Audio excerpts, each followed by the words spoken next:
नमस्कार बेटा। कैसे हो सब लोग। तो शुरू करते हैं आज का लेक्चर हमारा। आज के लेक्चर में जो हम लोग डिस्कशन आगे बढ़ाएंगे, हमारा जो पिछला चैप्टर था इनकम फ्रॉम हाउस प्रॉपर्टी, उसका। तो हाउस प्रॉपर्टी हेड हम लोगों ने पिछले लेक्चर में शुरू किया है। हाउस प्रॉपर्टी हेड के अंदर सबसे पहले हम लोगों ने कल सेक्शन 22 देखा था। सेक्शन 22 क्या बात करता है? बेसिस ऑफ चार्ज, मतलब चार्जिंग सेक्शन है। ठीक है। तो ये चार्जिंग सेक्शन क्या कहता है, देखो ध्यान से समझना। एनुअल वैल्यू होगी किसी भी प्रॉपर्टी की, और प्रॉपर्टी मतलब कौन सी प्रॉपर्टी? बोला एनी बिल्डिंग और लैंड अपॉर्चुनिटी देयर टू, जिसका असेसी क्या होना चाहिए?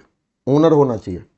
एंड वो यूज नहीं हो रही हो असेसी के द्वारा उसके खुद के बिजनेस या प्रोफेशन में, तो ऐसी प्रॉपर्टी की एनुअल वैल्यू आके इस हेड में टैक्सेबल करनी है।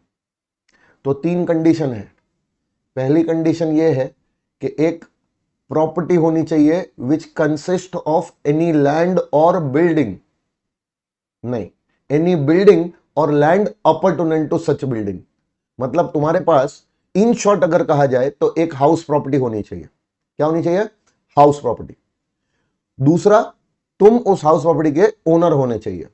और तीसरा, वो हाउस प्रॉपर्टी तुम्हारे खुद के बिजनेस या प्रोफेशन में तुम यूज ना कर रहे हो।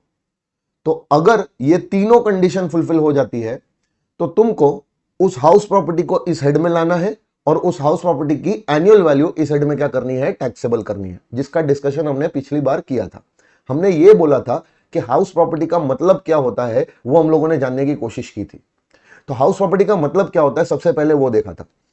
क्या होता है बेटा? हाउस प्रॉपर्टी का मतलब होता है प्रॉपर्टी। प्रॉपर्टी का मतलब हाउस प्रॉपर्टी, और हाउस प्रॉपर्टी का मतलब प्रॉपर्टी। इस हेड के लिए बात कर रहे हैं। तो समझो, कोई भी बिल्डिंग हो, चाहे वो रेसिडेंशियल नेचर की हो या फिर वो कमर्शियल नेचर की हो, वो बिल्डिंग इस हेड में लानी है अपने को, और उस बिल्डिंग की एनुअल वैल्यू इस हेड में क्या करनी है? टैक्सेबल करनी है। मतलब अगर तुम किसी भी प्रकार की बिल्डिंग से इनकम कमाते हो, चाहे वो रेसिडेंशियल नेचर की हो या कमर्शियल नेचर की, वो बिल्डिंग की इनकम तुमको इस हेड में टैक्सेबल करनी है, क्योंकि उस बिल्डिंग को क्या कहा जा रहा है? House property. लेकिन अगर मान लो कि बिल्डिंग का कुछ पार्ट है, तो बिल्डिंग के पार्ट को भी बिल्डिंग ही माना जाएगा इस पर्टिकुलर हेड के लिए। मतलब बिल्डिंग का पार्ट बिल्डिंग ही है, और वो अल्टीमेटली हाउस प्रॉपर्टी ही है। बिल्डिंग का पार्ट जैसे कि रूफ हो गई, वॉल्स हो गई, पिलर्स हो गए, एटसेट्रा। ठीक है। अब अगर मान लो कि कोई लैंड है विच इज अपॉर्चुनेंट, यानी कि अटैच्ड टू द बिल्डिंग, तो उस लैंड को भी क्या बुलाया जा रहा है? उस लैंड को भी बुलाया जा रहा है कि भाई ये भी हाउस प्रॉपर्टी ही मान के चलो। बराबर। जैसे कि घर के सामने का कुछ ओपन पार्किंग स्पेस पड़ा हुआ है अपने पास, या फिर घर के आगे कुछ छोटा सा एक गार्डन वगैरह है ना। ये सारी चीजें जो घर से जुड़ी हुई जो जमीन है, जिस जमीन का, जिस लैंड का अपना खुद का कुछ एग्जिस्टेंस नहीं है, बराबर, it is a part and parcel of your building, inseparable part of your building. तो ऐसी लैंड को क्या बोलते हैं? Land appurtenant to building. तो ऐसी लैंड को भी अपन इस हेड के लिए क्या मान के चलेंगे? हाउस प्रॉपर्टी ही मान के चलेंगे। ठीक है। अब सुनो, अब अगर मैंने तुमको बोला था, याद आता है कि ओपन प्लॉट ऑफ लैंड होता है। ओपन प्लॉट मतलब एक खाली जमीन है, जमीन। क्या वो हाउस प्रॉपर्टी मानी जाएगी? नहीं, क्योंकि ऊपर ही देखा कि हाउस प्रॉपर्टी का मतलब होता है या तो कोई बिल्डिंग होनी चाहिए, या तो कोई पार्ट ऑफ बिल्डिंग होनी चाहिए, या फिर even land which is attached to the building. इनमें से अगर कोई चीज निकल के आती है तो ही उसको क्या बोलोगे? हाउस प्रॉपर्टी बोलोगे। अपना ये जो ओपन प्लॉट ऑफ लैंड है, वो ऊपर कहीं पे भी हाउस प्रॉपर्टी के जो मीनिंग में कहीं पे भी कवर नहीं होता है। तो इसका मतलब यह हुआ कि अगर ये ओपन प्लॉट ऑफ लैंड तुमने भाड़े पे दे दिया, तो इससे होने वाली रेंटल इनकम तुमको टैक्सेबल कहां हो जाएगी?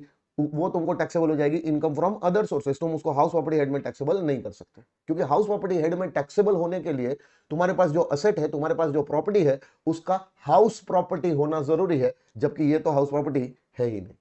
ठीक है। फिर हम लोगों ने आगे देखा था कि भाई असेसी जो होना चाहिए, असेसी उस हाउस प्रॉपर्टी का क्या होना चाहिए? ओनर होना चाहिए। तो ओनरशिप से रिलेटेड भी हमने बातें की थी। ओनर का मतलब असेसी ओनर होना चाहिए। तो असेसी कौन? कोई भी पर्सन होगा, असेसी कोई भी पर्सन होगा, वो प्रॉपर्टी का ओनर हो सकता है। कोई भी पर्सन का मतलब 2 सबसेक्शन 31 याद करो। पर्सन के डेफिनेशन में जो लोग आते हैं जैसे कि इंडिविजुअल है, फॉर्म है, एचयूएफ है, कंपनी है, एओपी है, बीओआई है, लोकल अथॉरिटी है, मतलब कोई भी टाइप का पर्सन होगा वो उस हाउस प्रॉपर्टी का क्या हो सकता है, ओनर हो सकता है। और सारे पर्सन्स को यानी कि सारे असेसीज को अपनी हाउस प्रॉपर्टी की जो इनकम होगी वो इसी हेड में टैक्सेबल करनी पड़ेगी अगर वो पर्सन उस हाउस प्रॉपर्टी का क्या निकला, ओनर निकला। ठीक है। और अब ध्यान से समझो, ओनरशिप कब रिक्वायर्ड होती है? ओनरशिप रिक्वायर्ड होती है ड्यूरिंग द प्रीवियस ईयर। यानी कि अगर तुम प्रॉपर्टी के ओनर प्रीवियस ईयर में हो तो तुमको वो प्रॉपर्टी की इनकम असेसमेंट ईयर में जाके इस हेड में टैक्सेबल दिखानी ही पड़ेगी। भले ही तुम असेसमेंट ईयर में उस प्रॉपर्टी के ओनर हो या नहीं हो, उससे कोई फर्क नहीं पड़ता। प्रीवियस ईयर में तुम्हारी प्रॉपर्टी की ओनरशिप थी, बस इतना काफी है। बराबर। फिर उसके बाद बोला कि प्रॉपर्टी के तुम लीगल ओनर होने चाहिए। मतलब ऐसा नहीं कि तुम अपने आप को ओनर बुला रहे हो लेकिन ये बात प्रूफ नहीं कर पा रहे हो। प्रूफ कर पाओगे तब जब लीगल टाइटल डीड्स तुम्हारे नाम पे होगी, रजिस्ट्रेशन प्रॉपर्टी का तुम्हारे नाम पे हुआ होगा, तब जाके तुम प्रॉपर्टी के क्या निकलोगे, लीगल ओनर निकलोगे। और once you are the legal owner of the property तो ही उस प्रॉपर्टी की इनकम तुमको क्या की जा सकती है, इस हेड में टैक्सेबल की जा सकती है। लेकिन कभी कभी इवन इफ तुम प्रॉपर्टी के लीगल ओनर नहीं हो फिर भी तुमको प्रॉपर्टी की इनकम इस हेड में लाके क्या कर दी जाएगी, टैक्सेबल कर दी जाएगी। अगर तुम सेक्शन 27 में कवर हो जाते हो, जो कॉन्सेप्ट है किसका, डीम्ड ओनर्स का कॉन्सेप्ट। तो इवन इफ तुम प्रॉपर्टी के लीगल ओनर नहीं हो लेकिन तुमको अगर डीम्ड ओनर मान लिया जाता है एज पर सेक्शन 27 तो भी तुमको प्रॉपर्टी की इनकम इस हेड में टैक्सेबल की जा सकती है। अब ओनरशिप में एक और इंपॉर्टेंट बात निकल के ये आ रही है कि ओनरशिप तुम्हारी किसकी होनी चाहिए, हाउस प्रॉपर्टी। देखो, assessee should be the owner of the house property, बस इतना ही बोला है। अब हाउस प्रॉपर्टी जिस लैंड पे सिचुएटेड है, मतलब जिस लैंड पे वो हाउस प्रॉपर्टी कंस्ट्रक्ट की गई है, क्या वो हाउस प्रॉपर्टी जिस लैंड पे है क्या उस लैंड के भी तुम ओनर हो, ऐसा जरूरी है? नहीं, इट इज नॉट नेसेसरी। तुम अगर उस लैंड के ओनर हो तो भी ठीक है, तुम उस लैंड के ओनर नहीं हो तो भी ठीक है, लेकिन तुम्हारा उस लैंड पे जो सिचुएटेड हाउस प्रॉपर्टी है उस हाउस प्रॉपर्टी का ओनर होना जरूरी है। ठीक है। फिर हम लोग आगे बढ़ते हैं। हम लोगों ने एक छोटा सा केस देखा था कि अगर इधर पप्पू था, पप्पू के बदले मैंने यहां पे मेरे नोट्स में क्या लिखा हुआ है, मिस्टर ए लिखा हुआ है। यहां पे था टप्पू, और ये जो लास्ट वाला था वो कौन था, जल्दी बताओ, तुम लोगों को याद होगा, ये होगा गप्पू। तो पप्पू, टप्पू और गप्पू वाला एक एग्जाम्पल लिया था, वही एग्जाम्पल को यहां पे प्रेजेंट किया गया है मिस्टर ए, मिस्टर बी और मिस्टर सी बोल के। मिस्टर ए जो कि प्रॉपर्टी का क्या है, ओनर है, उसने अपनी प्रॉपर्टी क्या की, लेट आउट की मिस्टर बी को। तो क्या मिस्टर बी उस प्रॉपर्टी का ओनर हुआ? नहीं, मिस्टर बी उस प्रॉपर्टी का टेनेंट हुआ। फिर मिस्टर बी अगर उस प्रॉपर्टी का क्या निकला, टेनेंट निकला, तो मिस्टर बी ने वो प्रॉपर्टी भाड़े पे ली थी, मिस्टर बी ने ये प्रॉपर्टी आगे मिस्टर सी को भाड़े पे दे दी। मतलब रेंट पे ली हुई प्रॉपर्टी को आगे और रेंट पे देना, उसको बोलते हैं सबलेटिंग। तो मिस्टर बी ने, जो कि प्रॉपर्टी का ओनर भी नहीं है, उसने भी वही सेम प्रॉपर्टी क्या कर दी, आगे लेट आउट कर दी, यानी कि सबलेट कर दी। तो अब तुम देखोगे तो मिस्टर बी ये भी इनकम कमा रहा है प्रॉपर्टी को लेट आउट करके, सबलेट करके, और मिस्टर ए वो भी इनकम कमा रहा है प्रॉपर्टी को सबलेट करके, सॉरी, ये प्रॉपर्टी को लेट आउट करके इनकम कमा रहा है। तो मिस्टर ए को जो लेट आउट करके इनकम हो रही है वो मिस्टर ए के लिए इनकम फ्रॉम हाउस प्रॉपर्टी में टैक्सेबल होगी। क्यों? क्योंकि मिस्टर ए प्रॉपर्टी का क्या है, ओनर है। और तुम देखोगे कि यही रेंट सेम प्रॉपर्टी का कौन कमा रहा है, मिस्टर बी कमा रहा है, लेकिन मिस्टर बी के लिए यह rent income from house property head में टैक्सेबल ना होकर इनकम फ्रॉम अदर सोर्सेज में टैक्सेबल हो जाएगा। क्यों? क्योंकि मिस्टर बी उस प्रॉपर्टी का क्या है, ओनर नहीं है, टेनेंट है। ठीक है। फिर मैंने बताया था कि अगर प्रॉपर्टी की डिस्प्यूटेड ओनरशिप होती है तो डिस्प्यूटेड ओनरशिप के केस में हम लोग क्या करते हैं, क्या प्रॉपर्टी की इनकम को इस हेड में लाके टैक्सेबल किया जा सकता है? The answer is yes. लेकिन जब तक वो डिस्प्यूट रिजॉल्व नहीं हो जाती है, कोर्ट में उस डिस्प्यूट का फाइनलाइजेशन नहीं हो जाता है, कोर्ट ये जजमेंट नहीं दे देती है कि प्रॉपर्टी का एक्चुअल ओनर कौन है। अगर दो पार्टीज के बीच में ओनरशिप की डिस्प्यूट है या फिर दो से ज्यादा पार्टीज के बीच में ओनरशिप की डिस्प्यूट है, जब तक कोर्ट ये डिसाइड ना कर दे तब तक इनकम टैक्स डिपार्टमेंट प्रॉपर्टी की इनकम पे टैक्स लगाएगा। ऐसा नहीं होगा कि ये प्रॉपर्टी की इनकम पे टैक्स ही नहीं लगेगा, तब तक इनकम टैक्स डिपार्टमेंट प्रॉपर्टी की इनकम पे टैक्स लगाएगा। और वो टैक्स कौन भरेगा, उस पर्टिकुलर इंसान के पास से या असेसी के पास से वो टैक्स पे करवाया जाएगा जिस पर्टिकुलर असेसी के पास प्रॉपर्टी से रिलेटेड बेनिफिट्स आते हैं, प्रॉपर्टी जिसके पोजेशन में है, ऐसे पर्टिकुलर असेसी के पास से प्रॉपर्टी की इनकम पे क्या लिया जाता है, टैक्स लिया जाता है, इवन दो प्रॉपर्टी की ओनरशिप क्या है, डिस्प्यूट में है। इनकम टैक्स डिपार्टमेंट ऐसा कर सकता है। हाँ, एक बार प्रॉपर्टी की ओनरशिप का डिस्प्यूट रिजॉल्व हो गया, कोर्ट ने जजमेंट दे दिया कि भाई ये नहीं, ये असेसी इस प्रॉपर्टी का क्या है, ओनर है, तो फाइनल जजमेंट आने के बाद कोर्ट ने जो डिसाइड किया होगा ओनर, अब वो ओनर प्रॉपर्टी की इनकम पे टैक्स भरेगा। लेकिन जब तक ये डिसाइड नहीं हो जाता है तब तक इनकम टैक्स डिपार्टमेंट के पास पूरा अधिकार है प्रॉपर्टी की इनकम पे टैक्स लेने का, उस पर्टिकुलर असेसी के पास से जिस असेसी के पास प्रॉपर्टी का पोजेशन है या प्रॉपर्टी से रिलेटेड बेनिफिट्स आ रहे हैं। ठीक है, फिर हम लोग ने ये देखा था कि अगर प्रॉपर्टी है तो प्रॉपर्टी तुम्हारे खुद के बिजनेस या प्रोफेशन में तुमको यूज नहीं करनी है। मतलब प्रॉपर्टी का यूज अगर तुम्हारे खुद के बिजनेस या प्रोफेशन में हो रहा है, यानी कि प्रॉपर्टी का एक्सप्लॉइटेशन हो रहा है बिजनेस या प्रोफेशन में, बिजनेस या प्रोफेशन से होने वाली इनकम को कमाने के लिए, जिसको तुम ऑलरेडी पीजीबीपी हेड में टैक्सेबल कर रहे हो, तो हमारी गवर्नमेंट इतनी भी बुरी नहीं है कि उसी सेम प्रॉपर्टी की रेंट अर्निंग कैपेसिटी यानी कि एनुअल वैल्यू भी तुमको इस हेड में लाके क्या कर दे, टैक्सेबल कर दे। हेंस ऐसी प्रॉपर्टीज को क्या किया जाता है, इग्नोर कर दिया जाता है। यानी कि अगर तुम असेसी हो और तुम प्रॉपर्टी के क्या हो, ओनर हो, तो तुम्हारी जो हाउस प्रॉपर्टी है तुम उसका इस्तेमाल यानी कि उसका यूज खुद के बिजनेस या प्रोफेशन के लिए अगर कर रहे हो, तो ऐसी हाउस प्रॉपर्टी को भैया इस हेड में तुमको लाने की जरूरत ही नहीं है। हाउस प्रॉपर्टी हेड के लिए ऐसी प्रॉपर्टीज को इग्नोर कर दिया जाता है और सीधा ये वाली प्रॉपर्टीज उठा के तुमको पीजीबीपी हेड में कंसिडर करनी है। इस प्रॉपर्टी से रिलेटेड सारी बातें पीजीबीपी हेड में करेंगे। क्यों? क्योंकि इस प्रॉपर्टी का सारा जो इस्तेमाल हो रहा है, यूज हो रहा है, एक्सप्लॉइटेशन हो रहा है, वो हो रहा है तुम्हारे बिजनेस या प्रोफेशन में इनकम कमाने के लिए। समझ में आ रहा है? तो हम लोग अगर यहां से थोड़ा आगे बढ़े, हम लोगों का जो डिस्कशन हुआ था पिछले लेक्चर में वो हम लोगों ने यहां पे एंड किया था। अब समझो कि अगर तुम्हारी प्रॉपर्टी जो तुम तुम्हारे खुद के बिजनेस या प्रोफेशन में क्या कर रहे हो, यूज कर रहे हो, तो ऐसी प्रॉपर्टी को इस हेड में नहीं लाना है। यानी कि इसके अलावा तुम्हारे पास कोई भी हाउस प्रॉपर्टी निकली, तुम उसको इस हेड में लेके आओ। अब सोचो सोचो, थोड़ा दिमाग लगाओ कि अगर प्रॉपर्टी तुम इस हेड में लाए हो, हाउस प्रॉपर्टी हेड में लाए हो, तो ये वो प्रॉपर्टी है जो तुम्हारे खुद के बिजनेस या प्रोफेशन में यूज नहीं हुई है। तो ये जो हाउस प्रॉपर्टी होगी, ये हाउस प्रॉपर्टी तुम इसका इस्तेमाल, तुम इसका यूज, तुमने इसको कैसे होल्ड करके रखा होगा? या तो तुमने ये हाउस प्रॉपर्टी तुमने खुद ने ऑक्यूपाई करके रखी होगी, या तो तुमने ये प्रॉपर्टी किसी और को भाड़े पे दे के रखी होगी। अच्छा, अगर तुमने किसी को भाड़े पे देके रखी है, मतलब तुम्हारे पास एक प्रॉपर्टी है जिसको तुम तुम्हारे खुद के बिजनेस या प्रोफेशन में यूज नहीं कर रहे हो, तो वो प्रॉपर्टी तुमने किसी को भाड़े पे देके रखी होगी। अच्छा, तुमने जिसको भी भाड़े पे देके रखी होगी, क्या करने के लिए भाड़े पे दी होगी? हो सकता है सामने वाले को रहने के लिए भाड़े पे दी हो तुमने, या फिर हो सकता है कि सामने वाले को प्रॉपर्टी में अपना खुद का बिजनेस या प्रोफेशन चलाना। सुनो, एक मिनट ध्यान से समझना, तुम्हारे खुद के बिजनेस या प्रोफेशन के लिए यूज नहीं कर रहे हो, मतलब तुमने किसी और को दी है प्रॉपर्टी, और वो जो बंदा जिसको तुमने प्रॉपर्टी भाड़े पे दी है, हो सकता है कि तुम्हारी प्रॉपर्टी वो अपने बिजनेस या प्रोफेशन में यूज कर रहा हो। मतलब तुम्हारा टेनेंट जिसको तुमने ये प्रॉपर्टी भाड़े पे दी है, वो टेनेंट अपने बिजनेस या प्रोफेशन में यूज करने के लिए तुमसे ये प्रॉपर्टी भाड़े पे लेके जा रहा है। अब इसका एक एग्जांपल दे रहा हूं, समझो। अगर मान लो एक शॉप है जिसके तुम ओनर हो। अच्छा, एक मिनट, बिल्डिंग होगी, रेसिडेंशियल भी हो सकती है, कमर्शियल भी हो सकती है, लानी तो तुमको इसी हेड में है, बराबर है ना?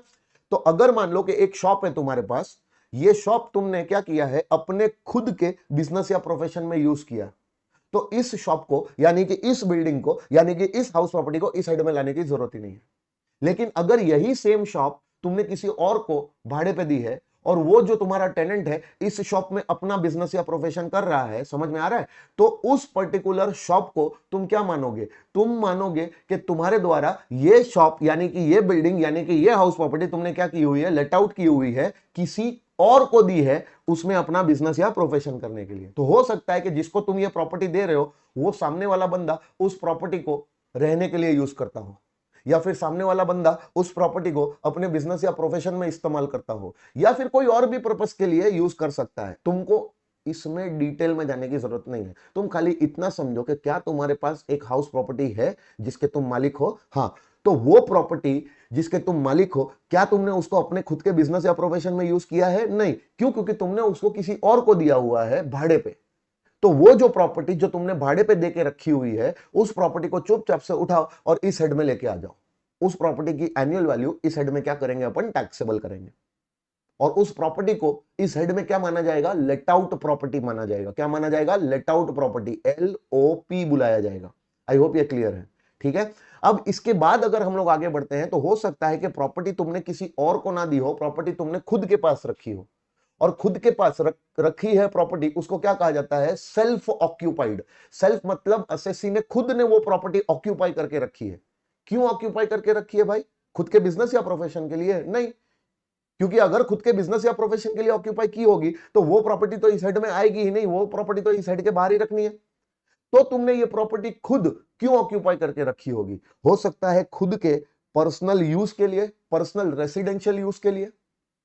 हो सकता है इस प्रॉपर्टी में तुम या तुम्हारे फैमिली मेंबर्स रह रहे हो, इसका रेसिडेंशियल यूज कर रहे हो तुम खुद या तुम्हारे कोई फैमिली मेंबर्स। या फिर हो सकता है कि तुमने ये प्रॉपर्टी को खाली रखा हो, वेकेंट रखा हो, अपने लिए रिजर्व करके रखा हो कि भाई आज नहीं तो कल इस प्रॉपर्टी को मैं ही यूज करूंगा, ठीक है, तो क्यों ना इस प्रॉपर्टी को किसी और को देने के बदले मैं खुद ऑक्यूपाई करके रखूं। ऑक्यूपाई करके तो रखा है, मतलब सेल्फ ऑक्यूपाइड मतलब खुद के पास प्रॉपर्टी रखी है, लेकिन उसका इस्तेमाल रेसिडेंशियल पर्पस के लिए नहीं हो रहा है। हाँ, जब इच्छा होगी तब इसको मैं रेसिडेंस के लिए या किसी और पर्पस के लिए खुद यूज कर सकता हूं। प्रॉपर्टी मैंने अपने पास रखी है और खाली रखी है, वेकेंट है, तो कहा जाता है कि ऐसी प्रॉपर्टी रिजर्व करके रखी हुई है। तो समझो, अगर तुम्हारे पास कोई प्रॉपर्टी है जिसका यूज तुम एक्चुअली खुद कर रहे हो अपने या अपने फैमिली मेंबर्स के रहने के लिए, या फिर उस प्रॉपर्टी को तुमने खाली भी रखा हुआ है, तो ऐसी जो प्रॉपर्टी तुम्हारे पास होगी इसको क्या कहा जाएगा, सेल्फ ऑक्यूपाइड प्रॉपर्टी। क्या कहा जाएगा, सेल्फ ऑक्यूपाइड प्रॉपर्टी। और कभी कभी कुछ प्रॉपर्टीज जो सेल्फ ऑक्यूपाइड प्रॉपर्टीज होती है, बराबर है ना, जो सेल्फ ऑक्यूपाइड प्रॉपर्टीज होती है उसको डीम्ड लेट आउट भी माना जाता है। तो अगर डीम्ड लेट आउट होने वाली प्रॉपर्टीज है वो होती तो एग्जैक्टली सेल्फ ऑक्यूपाइड प्रॉपर्टी ही है, लेकिन कानून के लिए मतलब इनकम टैक्स एक्ट के लिए किसी किसी सेल्फ ऑक्यूपाइड प्रॉपर्टी को डीम्ड लेट आउट माना जाता है। थोड़ी देर में वो बता रहा हूं तुमको, बिल्कुल टेंशन मत लो। तो अगर तुमने प्रॉपर्टी खुद ऑक्यूपाई करके रखी, क्यों, खुद के रेसिडेंशियल पर्पस के लिए या फिर अपने फैमिली मेंबर के रेसिडेंशियल पर्पस के लिए, रेसिडेंशियल पर्पस में यूज करने के लिए, या फिर इवन तुमने खुद के पास रखी तो है लेकिन उस प्रॉपर्टी को तुमने खाली रखा हुआ है, वेकेंट करके रखा हुआ, रिजर्व करके रखा हुआ, तो ऐसी प्रॉपर्टीज को इस हेड के लिए क्या बुलाना है, SOP बुलाना है, सेल्फ ऑक्यूपाइड प्रॉपर्टी। लेकिन कभी कभी ये प्रॉपर्टीज को DLOP भी बनाया जा सकता है, जो आगे चल के देखेंगे। तो आई होप तुमको ये पता चला कि इस हेड में जो प्रॉपर्टीज कवर की जाएंगी वो कौन सी प्रॉपर्टीज कवर की जाएंगी। सिर्फ वही प्रॉपर्टीज कवर होंगी जो तुम्हारे खुद के बिजनेस या प्रोफेशन में तुम यूज नहीं कर रहे हो। ऐसी सारी प्रॉपर्टीज उठाओ और इस हेड में लेके आओ, उस प्रॉपर्टी की एनुअल वैल्यू अपन निकालेंगे और उस एनुअल वैल्यू को इस हेड में क्या करेंगे, चार्ज करेंगे। बराबर, आगे बढ़ो थोड़ा सा, मेरे को जवाब देना बेटा। चलो अब ध्यान से समझो, असेसी प्रॉपर्टी का ओनर है, ठीक है। अब कुछ छोटे मोटे पॉइंट्स जो तुमको अभी जान लेना जरूरी है, आगे जाके कंफ्यूजन ना क्रिएट हो, इसलिए जिसके जिसके लिए असेसी क्या है, ओनर है, बराबर है, हाउस प्रॉपर्टी जिसके लिए असेसी क्या है, ओनर है। अब असेसी उस हाउस प्रॉपर्टी को क्या करता है, लेट आउट करता है। ध्यान से समझना, अगर तुम्हारे पास कोई प्रॉपर्टी है, क्या वो तुमने अपने पास रखी कि किसी और को भाड़े पे दे दी, किसी और को भाड़े पे दे दी, बराबर।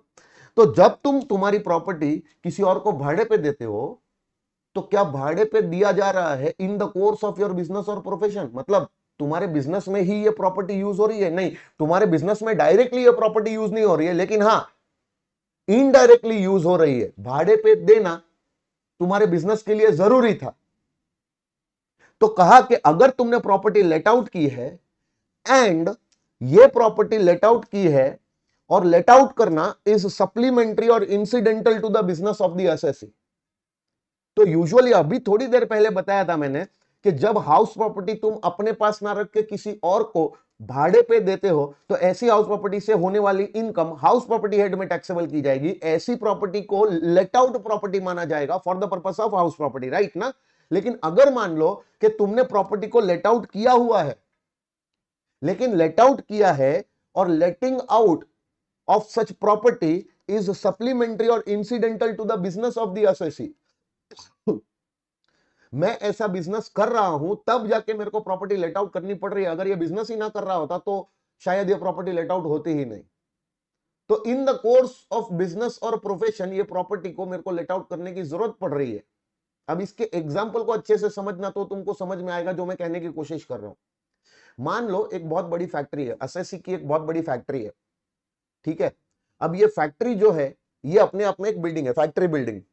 तो फैक्ट्री बिल्डिंग जो है वो मेरे बिजनेस में यूज हो रही है।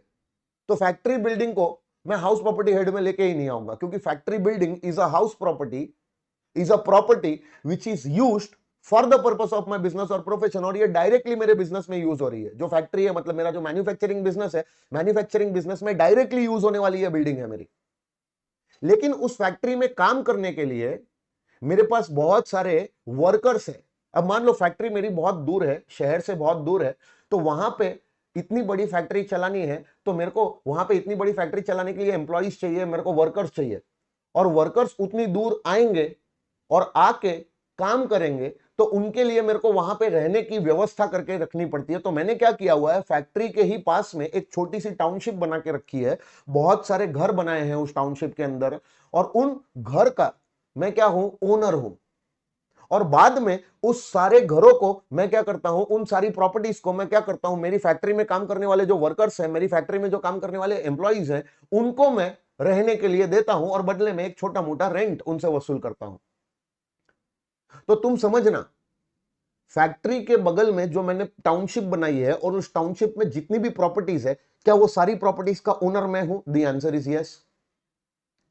क्या वो प्रॉपर्टीज मैंने मेरे एम्प्लॉइज को या वर्कर्स को रहने के लिए दी है? यस। और बदले में उनसे एक छोटा मोटा रेंट भी वसूल कर रहा हूं। दैट मीन्स वो मैंने खुद ऑक्यूपाई नहीं की है, बल्कि मैंने वो प्रॉपर्टी मेरे एम्प्लॉइज को दी, मेरे वर्कर्स को दी, और बदले में अगर रेंट भी चार्ज किया जा रहा है, समझो, तो क्या ये प्रॉपर्टी मेरे लिए लेट आउट प्रॉपर्टी नहीं हुई? हुई। सर तुम ही ने बोला था अभी थोड़ी देर के पहले कि अगर प्रॉपर्टी तुम्हारे बिजनेस या प्रोफेशन के अंदर तुम यूज नहीं करते और वो प्रॉपर्टी तुमने किसी और को रहने के लिए दी है, रहने के लिए दी है, तो उस प्रॉपर्टी को तुम क्या बोलो? भाड़े पे अगर तुमने दी है तो उस प्रॉपर्टी को तुम क्या बुलाओ? एलओपी बुलाओ, और उस प्रॉपर्टी की इनकम आके तुम हाउस प्रॉपर्टी हेड में टैक्सेबल कर दो।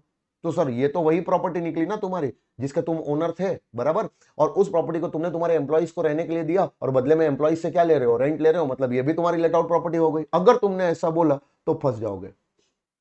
मतलब ये सुसाइड कमिट नहीं, कोशिश नहीं की, ये सुसाइड कमिट हो गया। क्यों बोल रहा हूं ऐसा पता है?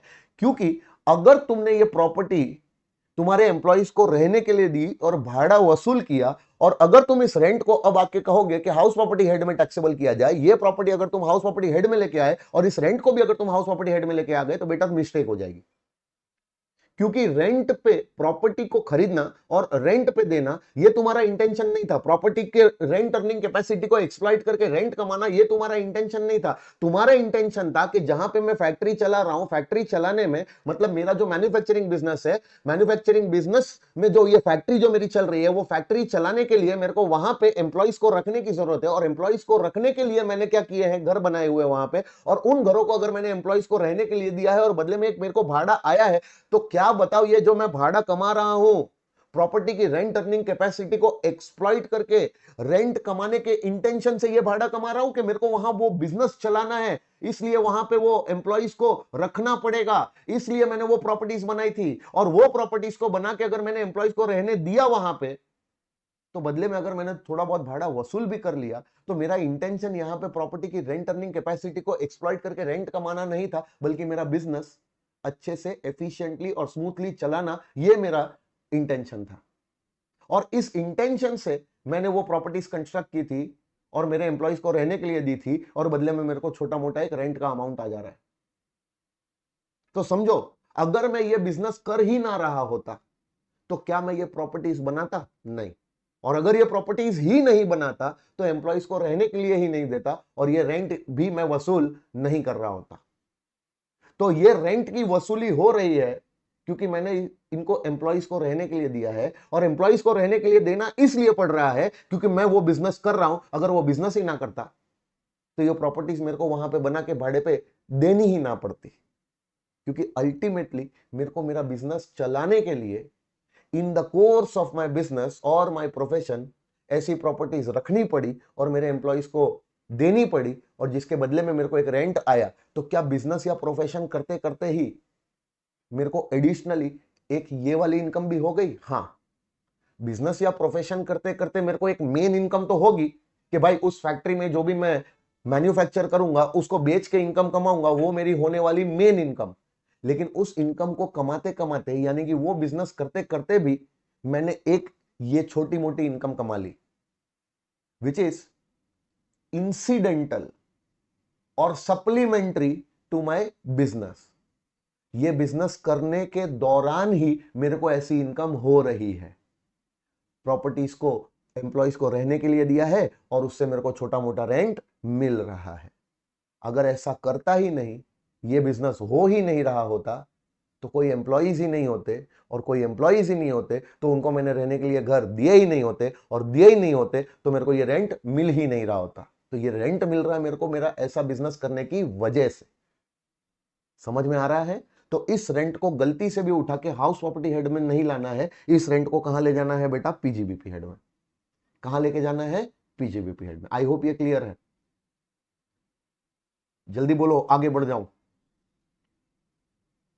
Done done. चलो परफेक्ट है, ध्यान से अब समझना। अब और एक चीज बताता हूं कि अगर मान लो कि मैं प्रॉपर्टी का ओनर हूं और वो प्रॉपर्टी मैंने क्या की है? लेट आउट की है। एंड प्रॉपर्टीज को लेना और लेट आउट करना, यही मेरा बिजनेस है। एक मिनट ध्यान से समझना। प्रॉपर्टीज को लेना, खरीदना और उनको भाड़े पे दे देना, यही मेरा बिजनेस है। तो प्रॉपर्टीज को खरीदता हूं, भाड़े पे देता हूं, भाड़ा कमाता हूं। प्रॉपर्टीज को खरीदता हूं, भाड़े पे देता हूं, भाड़ा कमाता हूं। और मेरा मेन बिजनेस ही प्रॉपर्टीज को खरीद खरीद के भाड़े पे देके भाड़ा कमाना, यही मेरा मेन बिजनेस है। ठीक है? तो समझो, इवन दो प्रॉपर्टी को भाड़े पे दिया गया है और प्रॉपर्टी से भाड़ा कमाया गया है, इवन दो ये प्रॉपर्टीज लेट आउट प्रॉपर्टीज है, फिर भी इसकी इनकम मेरे को पीजीबीपी हेड में ही टैक्सेबल दिखानी पड़ेगी। क्योंकि एक केस आया था बहुत कुछ साल पहले, एक केस हुआ था, और वो केस, उस केस का नाम था Chennai properties and investments private limited. ये कंपनी का एक केस हुआ था, सुप्रीम कोर्ट का ये केस है जो मैं तुमसे डिस्कस कर रहा हूं। ठीक है? अब समझो कि यहां पे सुप्रीम कोर्ट ने क्या बोला कि ये जो कंपनी है, असेसी एक कंपनी है, और कंपनी का मेन बिजनेस प्रॉपर्टीज को अक्वायर करना और उसको भाड़े पे देके भाड़ा कमाना, यही प्रॉपर्टी का मेन बिजनेस है। और यह बात प्रूव होती है कंपनी के मेमोरेंडम ऑफ एसोसिएशन में जो ऑब्जेक्ट क्लॉज लिखा था, ऑब्जेक्ट क्लॉज से। क्योंकि पता है ना तुम लोग को, अगर तुमने देखा होगा, तुम लोग को आइडिया होगा, तो किसी भी कंपनी का एक मेमोरेंडम ऑफ एसोसिएशन बनाया जाता है, एमओए। एमओए में नेम क्लॉज होता है, सिचुएशन क्लॉज होता है, फिर एक ऑब्जेक्ट क्लॉज, बहुत इंपॉर्टेंट क्लॉज होता है। ये जो ऑब्जेक्ट क्लॉज लिखा होता है ना, इसके अंदर क्या होता है? इसके अंदर क्या दिया होता है कि कंपनी क्या ऑब्जेक्टिव से ये कंपनी को फॉर्म किया जा रहा है। मतलब कंपनी जो बनी है, बराबर है, इनकॉर्पोरेशन हुआ है कंपनी का, तो इनकॉर्पोरेशन किया गया है किस इंटेंशन से? क्या होगा अब? ये कंपनी क्या करने वाली है? मेन काम क्या करने वाली है ये कंपनी? तो वो जो काम करने वाली है कंपनी, जो ऑब्जेक्ट है कंपनी को इनकॉर्पोरेट करने का, वो ऑब्जेक्ट क्लॉज में लिखा रहता है। और उस ऑब्जेक्ट क्लॉज में एक इंपॉर्टेंट पॉइंट क्या लिखा हुआ है? मान लो कि ये लिखा हुआ है कि कंपनी का जो बिजनेस होने वाला है, कंपनी क्या ऑब्जेक्टिव से बन रही है। कंपनी बनाई जा रही है विथ एन ऑब्जेक्टिव कि कंपनी एक बिजनेस करे, प्रॉपर्टी को अक्वायर करने का और उनको भाड़े पे देके भाड़ा कमाने का बिजनेस करे। इस ऑब्जेक्टिव से यह कंपनी बनाई गई है। अब जब ऑब्जेक्ट क्लॉज देख के ही पता चल जा रहा है कि कंपनी का बिजनेस ही प्रॉपर्टीज को अक्वायर करना और भाड़े पे देके भाड़ा कमाना है, तो भाई कंपनी का मेन बिजनेस ही प्रॉपर्टी का भाड़ा कमाना है। और सोचो, जब मेन बिजनेस ही प्रॉपर्टी का भाड़ा कमाना है और इस भाड़े को अगर हाउस प्रॉपर्टी हेड में टैक्सेबल कर दिया जाए, तो पीजीबीपी हेड में क्या टैक्सेबल होगा? कुछ नहीं। समझ में आ रहा है? जबकि देखा जाए तो ये प्रॉपर्टी की मेन बिजनेस इनकम ही ये है। तो इसको भाई बिजनेस हेड में लेके जाओ ना, बिजनेस हेड में टैक्सेबल करो ना। तो इवन दो प्रॉपर्टीज को लेट आउट करके रेंट कमाया गया है, फिर भी ये रेंट हाउस प्रॉपर्टी हेड में नहीं आएगा। कहां चला जाएगा? पीजीबीपी हेड में चला जाएगा। ऐसा सुप्रीम कोर्ट का जजमेंट था। आज भी ये जजमेंट वैलिड है। अब ये जब जजमेंट आया ना, तो जजमेंट जैसे ही आया तो अब लोग क्या करने लगे? इसका गलत फायदा उठाने लगे।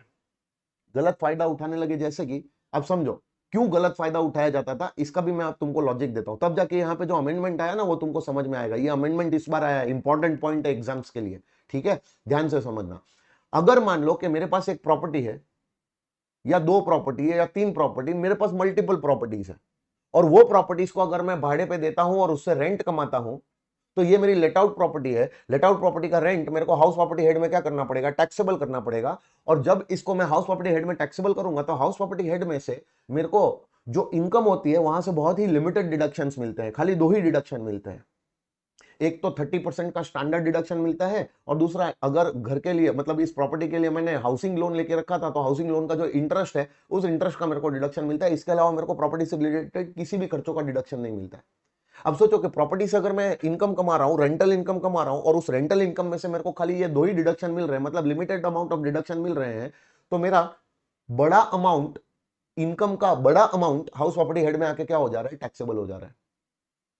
जबकि मेरे को इतना मालूम है कि अगर कोई इनकम मैं पीजीबीपी हेड में जाके क्या कर दूं, क्लासिफाई कर दूं, तो पीजीबीपी हेड में मेरे को मल्टीपल डिडक्शंस मिलते हैं, बहुत सारे खर्चे होते हैं जिसका मैं क्या ले सकता हूं, डिडक्शन। तो हो सकता है कि प्रॉपर्टी के नाम पे होने वाले बहुत सारे खर्चे हैं, बराबर है, जो मैं या तो कर रहा हूं या फिर नहीं भी कर रहा हूं, अगर मैं प्रॉपर्टी के लिए वो खर्चे कर रहा हूं ऐसा प्रूफ कर दूं, और ये इनकम को भी वहीं पे पीजीबीपी हेड में ले जाऊं, तो हो सकता है कि पीजीबीपी हेड में अगर ये रेंटल इनकम मेरी टैक्सेबल हो जाए, तो वहां से मेरे को एक्सपेंसेस के भी बहुत सारे डिडक्शन मिल जाएंगे, बराबर, भले ही वो एक्सपेंस मैंने किए हो ना किए हो, बराबर है ना। बहुत बार डमी एक्सपेंसेस के भी लोग डिडक्शन क्लेम कर ले, कौन चेक करने के लिए आता है यार, हम लोग को चेक करेगा, हम लोग को पकड़ेगा, तब तक तो बहुत टाइम निकल जाएगा, ठीक है। और चलो ना कहीं झूठ मूठ के कोई बिल्स वगैरह बनवा के दे देंगे, कहां बड़ी बात है एक्सपेंस का बिल्स वगैरह मिलने। तो असेसी क्या करता था, पीजीबीपी हेड में इसको क्लासिफाई कर देता था, ताकि वहां पे इससे रिलेटेड, इस प्रॉपर्टी से रिलेटेड सारे के सारे जो भी खर्चे हो रहे हैं सब मैं क्लेम करना चालू कर दूं, और बाद में वहां पे जो टैक्सेबल इनकम आए वो बहुत कम आ जाए, क्योंकि पीजीबीपी हेड में अगर एक बार ये रेंटल इनकम क्लासिफाई हो गई तो वहां से ज्यादा डिडक्शंस मिलेगा, तो जो बची कुची रेंटल इनकम होगी जो टैक्सेबल होगी वो बहुत ही कम होगी compare to house property head में जो बची कुची इनकम टैक्सेबल हो रही थी उससे, तो उसके कंपैरिजन में तो बहुत ही कम होगी। तो क्यों ना मैं ये बात प्रूव कर दूं, क्यों ना मैं जाके डिपार्टमेंट को ये बात बोलूं कि भाई देखो, प्रॉपर्टी को एवे ही भाड़े पे नहीं दिया है, प्रॉपर्टीज को भाड़े पे देना ही मेरा बिजनेस है, मेरा धंधा ही प्रॉपर्टीज को भाड़े पे देने का है। और आप जाके देखो सुप्रीम कोर्ट का भी जजमेंट है चेन्नई प्रॉपर्टीज एंड इन्वेस्टमेंट्स के केस में, कि अगर मैंने प्रॉपर्टीज को भाड़े पे दिया है और प्रॉपर्टीज को भाड़े पे ही देना मेरा बिजनेस है, तो ऐसी प्रॉपर्टीज से जो भी मेरे को रेंट आएगा वो रेंट मेरे को पीजीबीपी हेड में ही टैक्सेबल करना है, हाउस प्रॉपर्टी हेड में टैक्सेबल नहीं करूंगा। समझ में आ रहा है। तो बाद में उस जजमेंट का सब लोग गलत फायदा उठाने लग गए। ये जजमेंट एकदम लॉजिकल आया था कि भाई जब कंपनी है और कंपनी का मेन बिजनेस ही, जो उसके ऑब्जेक्ट क्लॉज से प्रूव हो जाता है कि उसका मेन बिजनेस ही प्रॉपर्टीज को भाड़े पे देना और रेंट कमाना है, तो ये रेंट हाउस प्रॉपर्टी हेड में टैक्सेबल नहीं होगा, कहां टैक्सेबल होगा, पीजीबीपी हेड में टैक्सेबल होगा। ये सुप्रीम कोर्ट का जजमेंट। लेकिन बाद में इस जजमेंट का गलत फायदा लोग उठाने लग गए, असेसीज, सारे असेसीज उठाने लग गए, और सारे असेसीज ये कहना चालू कर दिए कि भाई नहीं नहीं, हमारा तो बिजनेस ही प्रॉपर्टीज को भाड़े पे देना है। हाँ, अभी अभी हमने प्रॉपर्टीज को भाड़े पे देने का बिजनेस चालू किया है, तो अब मेरी एक प्रॉपर्टी है, दो प्रॉपर्टी है, कितनी भी प्रॉपर्टीज है, ठीक है, जिसका मैं रेंट कमा रहा हूँ वो रेंट को मैं पीजीबीपी हेड में ही टैक्सेबल करूंगा, और वहां से मैं पीजीबीपी हेड में जितने भी मिलने वाले डिडक्शन है वो सारे क्लेम कर लूंगा, और बाद में जो बची कुची इनकम है उसी पे टैक्स भरूंगा। मतलब हाउस प्रॉपर्टी हेड में देखा जाए तो वो इनकम टैक्सेबल होनी चाहिए, लेकिन सुप्रीम कोर्ट के जजमेंट का गलत फायदा उठा के लोग क्या करने लगे, इसको टैक्सेबल करने लग गए पीजीबीपी हेड में। अब समझो, सरकार ने सोचा कि भाई अब ये सुप्रीम कोर्ट का जजमेंट आया है, और इसका अगर सपोर्ट लेकर, इसका सहारा लेकर अगर ये गलत काम हो रहा है, तो इसको रोकने के लिए हमको कुछ ना कुछ तो करना ही पड़ेगा। तो इन्होंने फाइनेंस एक्ट 2024 में एक अमेंडमेंट लाया पीजीबीपी हेड के अंदर। कहां, कौन से हेड के अंदर, पीजीबीपी हेड के अंदर। वहां पे एक सेक्शन 28 आता है, चार्जिंग सेक्शन, और चार्जिंग सेक्शन के अंदर बताया गया है कि कौन सी इनकम्स पीजीबीपी हेड में क्या होगी, टैक्सेबल होगी। कौन सी इनकम पीजीबीपी हेड में टैक्सेबल होगी वो सेक्शन 28 में बताया, और सेक्शन 28 के अंदर एक एक्सप्लेनेशन 3 ऐड किया गया है इस बार। और एक्सप्लेनेशन 3 ऐड करके क्या बोला है कि भाई अगर तुमने रेंटल इनकम कमाई है उस प्रॉपर्टी से जिसको तुमने क्या किया है, लेट आउट किया, जिसके तुम ओनर हो, तो असेसी जिस प्रॉपर्टी का ओनर है उस प्रॉपर्टी को लेट आउट करके अगर असेसी ने क्या किया है, रेंटल इनकम कमाया है, और असेसी कह रहा है कि ये रेंटल इनकम ही कमाना तुम्हारा मेन बिजनेस है, तो उस रेंटल इनकम को हाउस प्रॉपर्टी हेड में ही टैक्सेबल किया जाएगा, पीजीबीपी हेड में चार्ज नहीं किया जाएगा, हाउस प्रॉपर्टी हेड में ही टैक्सेबल किया जाएगा, भले ही असेसी का बिजनेस प्रॉपर्टी को लेट आउट करना क्यों ना हो। चेन्नई प्रॉपर्टीज एंड इन्वेस्टमेंट वाला सुप्रीम कोर्ट का जजमेंट यहां अप्लाई नहीं होगा। पीजीबीपी हेड में ये इनकम टैक्सेबल नहीं की जाएगी, ये वाली रेंटल इनकम को भी हाउस प्रॉपर्टी हेड में ही टैक्सेबल करना पड़ेगा। अगर ये प्रॉपर्टीज क्या निकली, रेसिडेंशियल प्रॉपर्टी निकली तो। एक मिनट, प्रॉपर्टी कितने टाइप की होती है? दो प्रकार की, एक होगी रेसिडेंशियल प्रॉपर्टी, दूसरी होगी कमर्शियल प्रॉपर्टीज। तो तुम एक असेसी हो और तुम ये कह रहे हो कि मेरा मेन बिजनेस ही प्रॉपर्टीज को क्या करना है, लेट आउट करना है और उससे रेंट कमाना है। तो अब ये इनकम मैं पीजीबीपी हेड में क्या करूंगा, टैक्सेबल करूंगा, और तुम लाके दिखाओगे सुप्रीम कोर्ट का जजमेंट कि देखो सुप्रीम कोर्ट के जजमेंट में भी यही बोला है।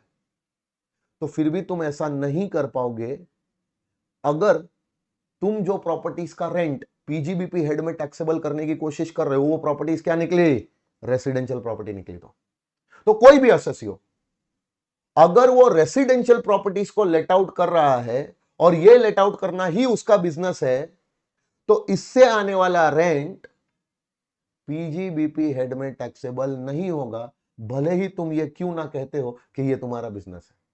अब से ये रेंट तो भाई पीजीबीपी हेड में टैक्सेबल हो ही नहीं सकता, इसको तो चुपचाप से उठाओ और कहां लेके जाओ, इनकम फ्रॉम हाउस प्रॉपर्टी में।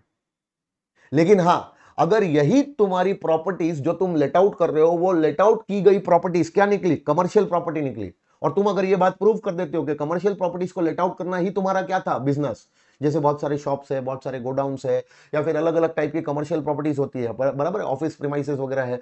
तो अगर तुम ये अलग अलग टाइप की प्रॉपर्टीज है जो कमर्शियल प्रॉपर्टीज है, कमर्शियल प्रॉपर्टीज को लेट आउट करना तुम्हारा बिजनेस है, ये बात प्रूव कर देते हो, तो कमर्शियल प्रॉपर्टीज को लेट आउट करके जो तुमको रेंट आ रहा है वो रेंट, बेटा वो रेंट पीजीबीपी हेड में काउंट किया जाएगा, उसको एक्सप्लेनेशन 3 में कवर नहीं किया। आई होप ये क्लियर है, ठीक है।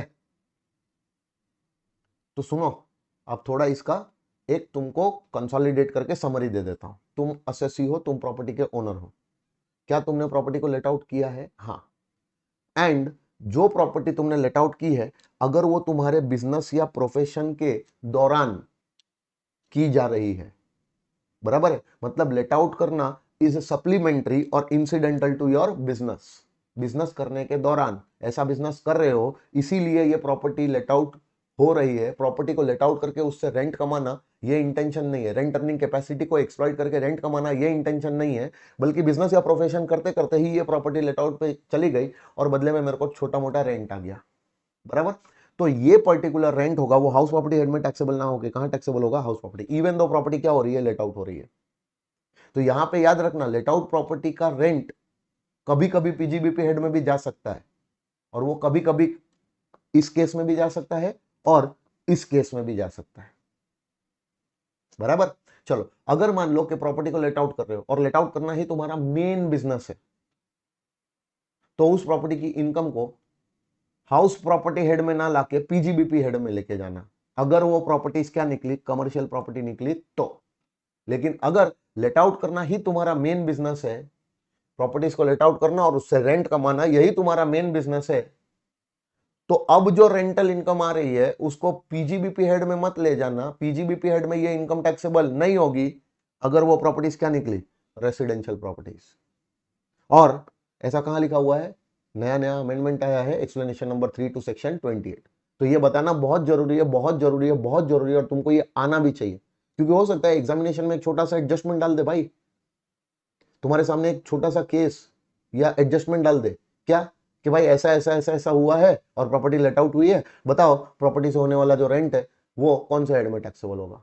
या फिर चलो टोटल इनकम कैलकुलेट करो, तो गलती से जब तुमको टोटल इनकम कैलकुलेट करने की बारी आई, तो ये जो देखा जाए, ये जो रेंटल इनकम आ रही है, तुम सोच के चल रहे थे कि ये रेंटल इनकम कहां टैक्सेबल होने वाली है, हाउस प्रॉपर्टी हेड में, लेकिन एक्चुअली में हाउस प्रॉपर्टी हेड में टैक्सेबल भी नहीं हो रही है, कहां टैक्सेबल हो रही है, पीजीबीपी में। तो तुम गलत क्लासिफाई कर बैठे, तो जिस इनकम को जाना चाहिए पीजीबीपी में तुम उसको लेके चले गए हाउस प्रॉपर्टी में, तो मिस्टेक हो जाएगी बेटा यहाँ पे। ठीक है, तो ये पॉइंट को बहुत अच्छे से देख लेना, बहुत अच्छे से मैंने अभी समझाया है तुमको ये, ठीक है, एकदम तुम्हारे दिमाग में एकदम क्लैरिटी रखना इस पॉइंट की। अगर इसमें कोई भी शक, शंका, दुख, दुविधा, दर्द, तकलीफ, समस्या, परेशानी है तो मेरे को अभी कभी पूछ लो। और सुनो, ये जो पॉइंट अभी मैंने तुमको ये वाला पॉइंट एक्सप्लेन किया है ना, याद रखना, पीजीबीपी हेड हम लोग चालू करेंगे, इसके बाद हम लोग सैलरी चालू करेंगे हाउस प्रॉपर्टी के बाद, और हाउस प्रॉपर्टी खत्म होने के बाद सैलरी, सैलरी खत्म हुआ ना तो उसके बाद हम लोग पीजीबीपी हेड चालू करेंगे। पीजीबीपी हेड में ये वाला पॉइंट दोबारा तुम्हारे सामने आएगा, और तब मैं क्या बोलूंगा पता है? YKT। YKT का मतलब होता है you know this, I have already taught you, तुमको पहले ऑलरेडी पढ़ाया है, एंड यू नो दिस। और तब समझना, तुमको ये पॉइंट क्लिक होना चाहिए, दिमाग में चमकना चाहिए। आई होप ये क्लियर है। डन डन डन, चलो वेरी गुड बेटा। अब सुनो, छोटी मोटी और 2-3 बातें कर लेते हैं, ठीक है। अब मान लो कि तुम एक असेसी हो और तुम हाउस प्रॉपर्टी के क्या हो? ओनर हो, ठीक है, और तुम किसी फॉर्म में पार्टनर भी हो। तो असेसी क्या है? असेसी, उसके पास एक हाउस प्रॉपर्टी है, और असेसी जो है ना, वो किसी एक फॉर्म में क्या है? पार्टनर भी है। तो असेसी जिस प्रॉपर्टी का ओनर है, असेसी ने वो प्रॉपर्टी अपनी ही फॉर्म को भाड़े पे दे दी है जिस फॉर्म में वो पार्टनर है।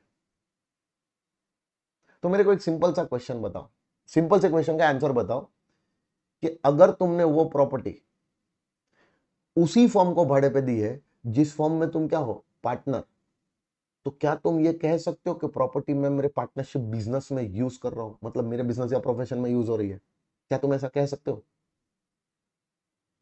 नहीं, क्योंकि अगर तुम यूज कर रहे होते तो फॉर्म से भाड़ा थोड़ी ले रहे होते। अगर तुम फॉर्म से इस प्रॉपर्टी का भाड़ा ले रहे हो, मतलब तो ये तुम्हारी प्रॉपर्टी क्या हो गई? लेट आउट प्रॉपर्टी हो गई ना।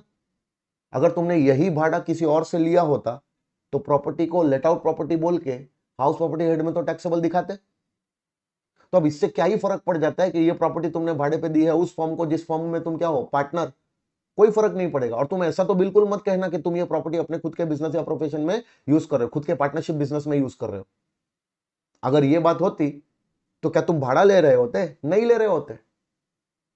तो it is as good as तुमने किसी को भी प्रॉपर्टी भाड़े पे दी है तो उससे रेंट आया है, और वो रेंट तुमको हाउस प्रॉपर्टी हेड में टैक्सेबल दिखाना पड़ेगा।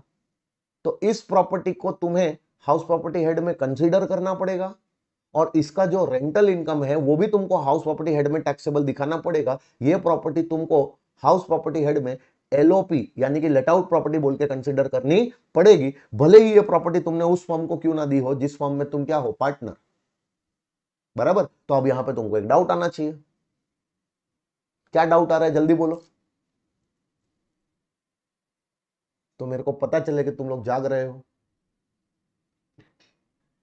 कि सर, अगर यही एसएससी जो हाउस प्रॉपर्टी का क्या है? ओनर है, जो कि किसी फॉर्म में क्या है? पार्टनर है, अगर इसने ये प्रॉपर्टी लेट आउट ना की होती और फॉर्म को ये हाउस प्रॉपर्टी सिर्फ यूज करने दी होती और बदले में कोई रेंट नहीं चार्ज किया जा रहा होता, तो अब ये केस आ गया। देखो, इसी सेम चीज को है ना, मैंने नोट नंबर 9 में कवर कर लिया। अच्छा, नोट नंबर 8 में क्या बोला कि भाई लेट आउट कर दी है ना प्रॉपर्टी उस फॉर्म को जिसमें तुम क्या हो? पार्टनर हो, तो भी वो प्रॉपर्टी तुमको हाउस प्रॉपर्टी हेड में लानी पड़ेगी, और एलओपी बना के इस प्रॉपर्टी को हाउस प्रॉपर्टी हेड में क्या करना पड़ेगा? टैक्सेबल दिखाना पड़ेगा। तुम ऐसा नहीं बोल सकते हो कि ये प्रॉपर्टी तुम्हारे खुद के बिजनेस या प्रोफेशन में यूज हो रही है, क्योंकि तुम उस प्रॉपर्टी की रेंट अर्निंग कैपेसिटी को एक्सप्लॉइट करके प्रॉपर्टी से रेंट कमा रहे हो। बराबर है। लेकिन अगर मान लो कि यही हाउस प्रॉपर्टी जिसके तुम क्या हो? मालिक हो, है ना, तुमने उस फॉर्म को दी है जिसमें तुम क्या हो? पार्टनर हो, और उस फॉर्म को तुमने यूज करने के लिए दी है, फॉर्म के बिजनेस या प्रोफेशन में यूज हो, इसलिए तुमने प्रॉपर्टी को फॉर्म को दे दिया और बदले में फॉर्म से कोई रेंट भी नहीं लिया। तो जब तुम प्रॉपर्टी की रेंट अर्निंग कैपेसिटी को एक्सप्लॉइट करके रेंट कमा ही नहीं रहे हो और ये प्रॉपर्टी को अपने ही पार्टनरशिप फॉर्म के बिजनेस में यूज करवा रहे हो, it is as good as property को तुमने तुम्हारे खुद के बिजनेस या प्रोफेशन में यूज किया है। तो भैया, ऐसी प्रॉपर्टी को इस हेड में लाने की जरूरत है ही नहीं। समझ में आ रहा है? Not to be considered under the head house property. Assessee यानी कि ये जो पार्टनर है, पार्टनर ये वाली प्रॉपर्टी को हाउस प्रॉपर्टी हेड के अंदर कंसिडर नहीं करेगा। एलओपी बना के इसको हाउस प्रॉपर्टी हेड में लाने की जरूरत ही नहीं है। यही मान लिया जाएगा कि एसएससी इसको अपने खुद के बिजनेस या प्रोफेशन में यूज कर रहा है, क्योंकि फॉर्म भी तो, फॉर्म जहां पे ये प्रॉपर्टी यूज हो रही है, ये पार्टनर है उसी फर्म का, तो अब पार्टनरशिप बिजनेस में यूज हो रही है, मतलब एज गुड एज अपने खुद के बिजनेस में यूज हो रही है। आई होप ये क्लियर है। रेंट लिया जाता तो प्रॉपर्टी हाउस प्रॉपर्टी हेड में दिखानी है, लेकिन रेंट नहीं लिया गया है तो भाई असेसी इसको हाउस प्रॉपर्टी हेड के अंदर कंसिडर नहीं करेगा, इग्नोर कर देगा। बराबर है। अब समझो कि अगर income from house property head है तो वहां पे क्या अमाउंट टैक्सेबल होगा, what will be the amount which will be taxable under the head income from house property. तो बोला कि जिस हाउस प्रॉपर्टी के तुम क्या हो, ओनर हो, और जो हाउस प्रॉपर्टी तुम्हारे खुद के बिजनेस या प्रोफेशन में यूज नहीं हुई है, उस हाउस प्रॉपर्टी की एनुअल वैल्यू इस हेड में आके क्या होगी, टैक्सेबल। ऐसा सेक्शन 22 में चार्ज है। देखो सबसे पहला ही वर्ड लिखा है सेक्शन 22 में, अगर ध्यान से देखा हो तो सेक्शन 22 चार्जिंग सेक्शन क्या बोलता है कि जिस प्रॉपर्टी के तुम क्या हो, ओनर हो, और जिसको खुद के बिजनेस या प्रोफेशन में यूज नहीं किया है, उस प्रॉपर्टी की एनुअल वैल्यू सेक्शन 22 बोलता है will be chargeable under the head house property. तो बेटा एनुअल वैल्यू का मतलब क्या हो गया, what is the meaning of annual value, चलो बताओ सब लोग, बताया था मैंने। एनुअल वैल्यू का मतलब क्या होता है, rent earning capacity. Annual value का मतलब क्या होता है बेटा, रेंट अर्निंग कैपेसिटी। और वो रेंट अर्निंग कैपेसिटी पे इस हेड में क्या लगाया जाएगा, टैक्स। मतलब प्रॉपर्टी से जो एक्चुअली में भाड़ा आ रहा है, आया ना, उसको भी रेंट अर्निंग कैपेसिटी मान के इस हेड में टैक्सेबल किया जा सकता है, या फिर रेंट अर्निंग कैपेसिटी कोई नोशनल अमाउंट भी हो सकता है, उसको भी इस हेड में टैक्सेबल किया जा सकता है। रेंट अर्निंग कैपेसिटी का मतलब कम से कम 50 बार रिपीट कर दिया होगा। रेंट अर्निंग कैपेसिटी का मतलब एनुअल वैल्यू, एनुअल वैल्यू का मतलब रेंट अर्निंग कैपेसिटी। तो प्रॉपर्टी की एनुअल वैल्यू वो यहां टैक्सेबल होने वाली है। अब वो एनुअल वैल्यू कैसे कंप्यूट की जाएगी और उसकी टैक्सेबिलिटी इस हेड में किस प्रकार से होगी, वो बताया है सेक्शन नंबर 23 में। तो पहले क्या करना पड़ेगा, हमको सेक्शन 23 में जाना पड़ेगा और अलग अलग टाइप की प्रॉपर्टीज की एनुअल वैल्यू, सबसे पहले तो प्रॉपर्टी जो इस हेड में कंसीडर की जा रही है, हाउस प्रॉपर्टी हेड में कंसीडर की जा रही है, वही प्रॉपर्टी लेंगे और उस प्रॉपर्टी की एनुअल वैल्यू अगर हम लोग निकालेंगे तो एनुअल वैल्यू सेक्शन 23 के मुताबिक निकालनी पड़ेगी, अलग अलग टाइप की प्रॉपर्टीज की। और बाद में वो एनुअल वैल्यू अगर यहां पे टैक्सेबल हो रही है तो उस एनुअल वैल्यू में से सेक्शन 24 वाले क्या मिल जाएंगे, डिडक्शंस मिल जाएंगे, और डिडक्शंस लेने के बाद जो फाइनल अमाउंट होगा वो उस प्रॉपर्टी की टैक्सेबल इनकम माना जाएगा। तो जब इतना बताया तो इससे समझ में क्या आया कि सबसे पहले तो प्रॉपर्टी की एनुअल वैल्यू निकालनी पड़ेगी, फिर उसमें से तुमको क्या दिया जाएगा, सेक्शन 24 वाला डिडक्शंस दिया जाएगा, तब जाके उस प्रॉपर्टी की फाइनली टैक्सेबल इनकम आएगी। हाँ, लेकिन एनुअल वैल्यू है ना, ग्रॉस मत लेना, नेट लेना, क्योंकि तुमको यहां पे हो सकता है प्रॉपर्टी से रिलेटेड म्युनिसिपल टैक्सेस भी पे करवाए गए हो। तो अगर कोई म्युनिसिपल टैक्सेस दिए जा रहे हैं तो वो म्युनिसिपल टैक्सेस को माइनस करने के बाद वाली जो एनुअल वैल्यू आएगी वो तुम इस हेड में टैक्सेबल करना। तो सबसे पहले तुमको यह सीखना पड़ेगा कि अलग अलग टाइप की प्रॉपर्टीज, उनकी एनुअल वैल्यू कैसे डिटरमाइन की जाती है और कैसे उस पर टैक्स लगाया जाता है, पहले यह सीखना पड़ेगा। आई होप क्लियर है।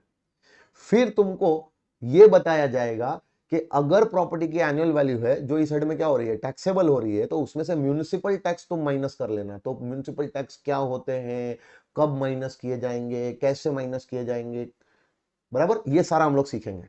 तब जाके तुमको क्या मिलेगा, प्रॉपर्टी की एक एनुअल वैल्यू जो net amount of annual value होगा। देखा जाए तो एक्चुअली में ये net annual value is the final figure जो टैक्सेबल होता है, एनुअल वैल्यू का फाइनल फिगर जो यहां टैक्सेबल होता है। लेकिन अगर ये पूरा अमाउंट तुमको टैक्सेबल कर दे तो ये तुम्हारे साथ नाइंसाफी होगी। सुनो ना, प्रॉपर्टी से रिलेटेड बहुत सारे खर्चे तुमसे होते होंगे, उन खर्चों का हम तुमको डिडक्शन नहीं देंगे, तो उन सारे खर्चों को कवर करने के लिए हम तुमको यहाँ पे 30% स्टैंडर्ड डिडक्शन दे देंगे। और हो सकता है कि जिस प्रॉपर्टी की एनुअल वैल्यू तुम यहाँ पे क्या कर रहे हो, टैक्सेबल कर रहे हो ना, वो प्रॉपर्टी तुमने लोन लेके खरीदी हो, तो उसका लोन का जो तुम क्या दे रहे हो, इंटरेस्ट दे रहे हो, वो भी तुम्हारे पे एक छोटा सा बर्डन ही है। तो चलो वो बर्डन भी थोड़ा सा तुम्हारे पे से कम कर दे, इसलिए उसका इंटरेस्ट जो था जो हाउसिंग लोन का, वो भी हम तुमको अलाउ कर देंगे। तो दो चीजों को माइनस करने के बाद अब जो फाइनल अमाउंट बचा ना, वो फाइनल अमाउंट तुमको क्या करना पड़ेगा, इस हेड में उस प्रॉपर्टी की टैक्सेबल इनकम बना के लाना पड़ेगा। तो ये पूरा एक प्रोसेस है। जब भी कहा जाएगा कि हाउस प्रॉपर्टी हेड के अंदर किसी भी प्रॉपर्टी की फाइनल टैक्सेबल इनकम कैसे निकालोगे, तो तुमको वो फाइनल टैक्सेबल इनकम इस प्रकार से निकालनी है। लेकिन वो फाइनल टैक्सेबल इनकम निकालने के लिए तुमको क्या करना पड़ेगा, कोई ना कोई इनकम इस हेड में चार्ज करनी पड़ेगी। तो कौन सी इनकम इस हेड में चार्ज करोगे भाई? इस हेड में चार्ज करोगे एनुअल वैल्यू। और जो भी एनुअल वैल्यू उस प्रॉपर्टी की इस हेड में चार्ज हो रही है, उसमें से तुमको इसी हेड के अंदर दो डिडक्शंस दिए जा रहे हैं, 24 क्लॉज ए में और 24 क्लॉज बी में। वो दो डिडक्शन लेने के बाद जो इनकम चार्ज हो रही है, उसमें से दो डिडक्शन लेने के बाद जो हाउस प्रॉपर्टी है उसकी फाइनल टैक्सेबल इनकम तुम्हारे सामने आएगी। और बस उस इनकम पे सरकार तुमसे टैक्स लेना चाहती है। ऐसा कैलकुलेशन जो तुम करोगे, ये तुमको तुम्हारी हर उस प्रॉपर्टी के लिए करना है, एक एक प्रॉपर्टी के लिए ये कैलकुलेशन करना है जो प्रॉपर्टी तुम इस साइड में क्या करोगे, क्लासिफाई करोगे। तो कहने का क्या मतलब हुआ? अब एकदम पूरा का पूरा जो मॉरल ऑफ द स्टोरी है वो बताता हूं। अगर तुम एक असेसी हो, तुम्हारे पास कोई हाउस प्रॉपर्टी है जिसके तुम क्या हो, ओनर हो, और वो हाउस प्रॉपर्टी तुम्हारे खुद के बिजनेस या प्रोफेशन में यूज नहीं कर रहे हो, बस कुछ नहीं करना है, उस हाउस प्रॉपर्टी को उठाओ और चुपचाप से इस साइड में लेके आ जाओ। तो बताओ ऐसी कितनी हाउस प्रॉपर्टीज तुम्हारे पास हो सकती है ड्यूरिंग द प्रीवियस ईयर जिसके तुम ओनर हो और जिसको तुम तुम्हारे खुद के बिजनेस या प्रोफेशन में यूज नहीं कर रहे हो? ऐसी कितनी हाउस प्रॉपर्टीज हो सकती है तुम्हारे पास? बताओ। एक, दो, तीन, चार, कि कितनी भी हो सकती है? कितनी भी हो सकती है भाई। मैं एक ऐसा असेसी हूं, मेरे पास तीन तीन प्रॉपर्टीज है, तीनों प्रॉपर्टी का मालिक मैं हूं, और तीनों प्रॉपर्टी मेरे बिजनेस या प्रोफेशन में यूज नहीं हो रही है। तो मैं क्या करूंगा? जब भी मेरी टोटल इनकम निकलेगी उसमें हाउस प्रॉपर्टी हेड जब कैलकुलेट कर रहा हूं, तो हाउस प्रॉपर्टी हेड में ये तीनों प्रॉपर्टीज लेके आ जाऊंगा। अच्छा, कोई और एक असेसी है, उस असेसी के पास मान लो एक ही प्रॉपर्टी है बेचारे के पास, जिसका वो ओनर है और जिसको वो अपने खुद के बिजनेस या प्रोफेशन में यूज नहीं कर रहा है। तो वो असेसी जब अपनी टोटल इनकम का कैलकुलेशन करेगा, तो उसकी टोटल इनकम में जब हाउस प्रॉपर्टी हेड निकलेगी, तो हाउस प्रॉपर्टी हेड में वो एक इनकम मतलब एक हाउस प्रॉपर्टी को क्लासिफाई करेगा, क्योंकि वो ओनर ही एक हाउस प्रॉपर्टी का है। कोई असेसी हो सकता है जो जिसके पास 10 प्रॉपर्टीज हो, वो 10 प्रॉपर्टीज का ओनर है। कोई असेसी हो सकता है जिसके पास 50 प्रॉपर्टीज हो। तो ऐसा रिस्ट्रिक्शन नहीं है कि तेरे पास इतनी ही प्रॉपर्टीज होंगी, तेरे पास तो एन नंबर ऑफ प्रॉपर्टीज हो सकती है। जितनी भी प्रॉपर्टीज है जिसका तो क्या है, ओनर है, और उन प्रॉपर्टीज को अपने खुद के बिजनेस या प्रोफेशन में यूज नहीं कर रहा है, सारी प्रॉपर्टीज को उठा और इस हेड में लेके आ। और हर एक प्रॉपर्टी जो तू इस हेड में लाया है, हर एक प्रॉपर्टी की जो टैक्सेबल इनकम कैलकुलेट की जाएगी वो इस तरीके से कैलकुलेट की जाएगी, यानी कि हर एक प्रॉपर्टी की एनुअल वैल्यू इस हेड में चार्ज की जाएगी, और उस एनुअल वैल्यू में से तेरे को क्या दिया जाएगा, सेक्शन 24 का डिडक्शन दिया जाएगा। पहले तो म्युनिसिपल टैक्स माइनस करके जो नेट एनुअल वैल्यू आएगी, वो नेट एनुअल वैल्यू में से तेरे को क्या दिया जाएगा, सेक्शन 24 का डिडक्शन दिया जाएगा, और वो डिडक्शन लेने के बाद ही तू क्या करेगा, उस प्रॉपर्टी की फाइनल टैक्सेबल इनकम दिखाएगा। और ये सेम टू सेम कैलकुलेशन तेरे को हर उस प्रॉपर्टी के लिए करना है जो प्रॉपर्टी तेरी इस साइड में क्या होने वाली है, क्लासिफाई होने वाली है। आई होप क्लियर है सबको। तो तेरे पास अगर 5 प्रॉपर्टीज है तो ये कैलकुलेशन 5 बार ये पांचों प्रॉपर्टीज के लिए करना है, सेम कैलकुलेशन। तेरे पास अगर 3 प्रॉपर्टीज है जो इस साइड में लाया है, तो ये तीनों प्रॉपर्टीज के लिए सेम कैलकुलेशन 3 बार करना पड़ेगा। तेरे पास अगर 50 प्रॉपर्टीज है तो 50 की 50 प्रॉपर्टी सेट में आई है, 50 की 50 प्रॉपर्टीज के लिए ये सेम कैलकुलेशन तेरे को इस साइड में लाके 50 बार करना पड़ेगा। समझ में आ रहा है? और बाद में क्या होगा पता है, जैसे ही एक एक प्रॉपर्टी की ये कैलकुलेशन हो गई, तो पहली प्रॉपर्टी की इनकम आ गई, फिर दूसरी प्रॉपर्टी की इनकम आ गई, फिर तीसरी प्रॉपर्टी की इनकम आ गई, फिर चौथी प्रॉपर्टी की इनकम आ गई, फिर पांचवी प्रॉपर्टी की इनकम आ गई। जितनी भी प्रॉपर्टीज की ये फाइनल इनकम आई है, सबको क्या कर ले, ऐड कर ले, तब जाके एक टोटल आएगा। वो टोटल हाउस प्रॉपर्टी हेड की final taxable income I. I hope ये क्लियर है।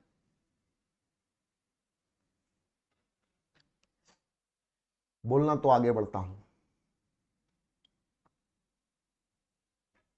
आगे बढ़ जाऊं, डन डन डन डन, चलो परफेक्ट।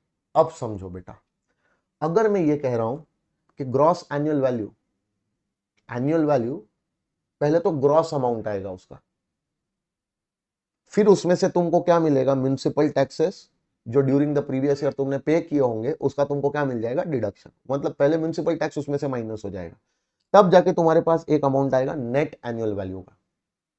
मतलब ये जो ग्रॉस एनुअल वैल्यू है, किसी भी प्रॉपर्टी के तुम ओनर हो और अपने खुद के बिजनेस या प्रोफेशन में उसको यूज नहीं कर रहे हो, तो वो प्रॉपर्टी की ग्रॉस एनुअल वैल्यू इस हेड में चार्ज की जाएगी। और उसको कैसे निकालोगे, सेक्शन 23 में बताया। फिर वहां से म्युनिसिपल टैक्स का डिडक्शन और आगे की बातें बाद में करेंगे।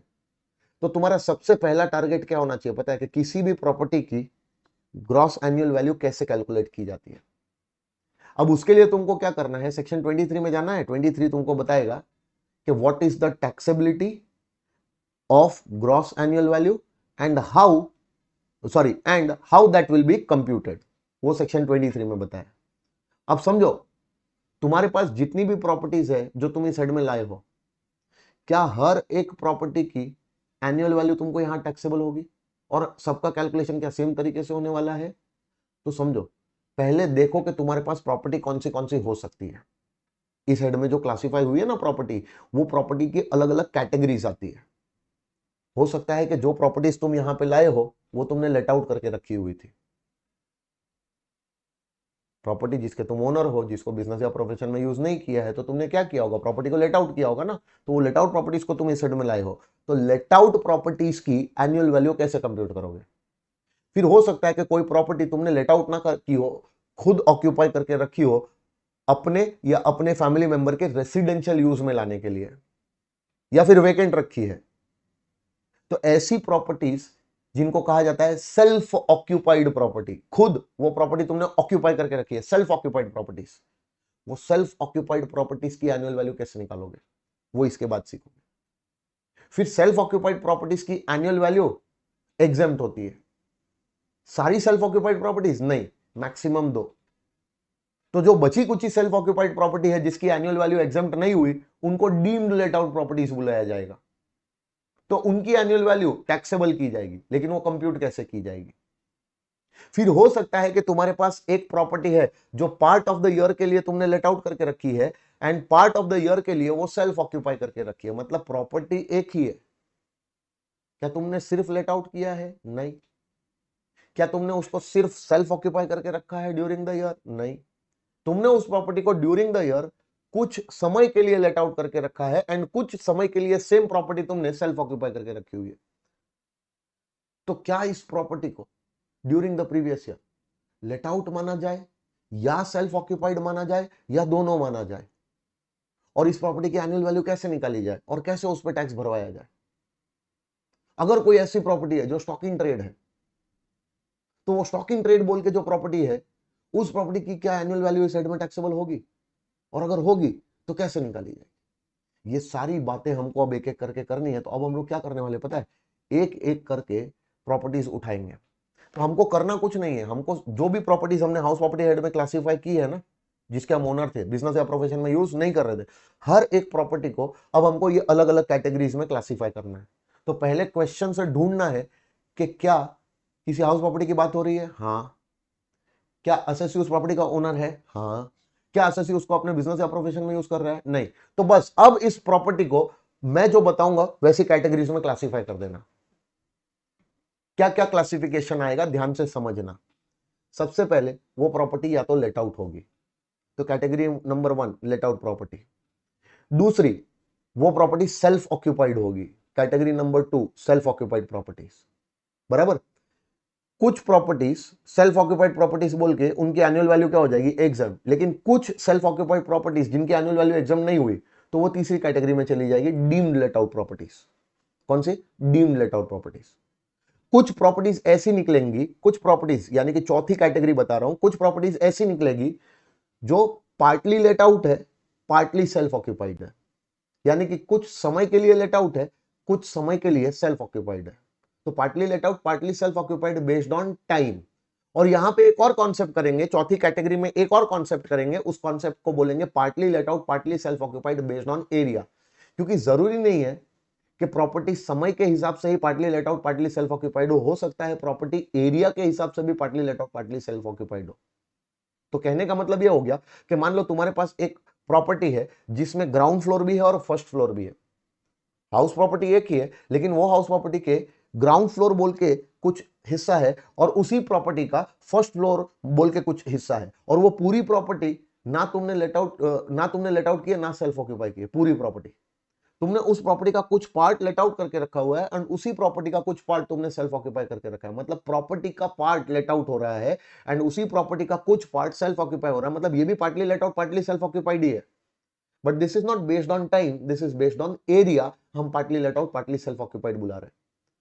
और आखिरी जो कैटेगरी आएगी ना, fifth category, that category will be a property which is held by the assessee as the stock in trade of business. मतलब तुम्हारा बिजनेस है, बिजनेस क्या है? प्रॉपर्टीज को खरीदना बेचना या फिर प्रॉपर्टीज को कंस्ट्रक्ट करके बेचना, ये तुम्हारा बिजनेस है। तो तुम्हारे इस बिजनेस में जो भी प्रॉपर्टी तुम्हारे पास है वो प्रॉपर्टी तुम्हारे लिए क्या है? स्टॉक इन ट्रेड है। तो ऐसी स्टॉक इन ट्रेड प्रॉपर्टीज का क्या करना है वो भी हम लोग देखने वाले। तो मतलब टोटल तुमको 5 कैटेगरीज में तुम्हारी प्रॉपर्टी को क्लासिफाई करना है। ये क्लासिफिकेशन पहले अच्छे से सीख लेना है। तो जो भी प्रॉपर्टीज तुम इस हेड में ला रहे हो वो ये 5 में से किसी ना किसी एक कैटेगरी में ही फॉल हो रही होगी। और जैसे ही तुमने उसका करेक्ट कैटेगरी अब पता लगा लिया तो अब वो कैटेगरी वाइज तुमको क्या करना पड़ेगा? प्रॉपर्टी की जीएवी निकालनी पड़ेगी, ग्रॉस एनुअल वैल्यू,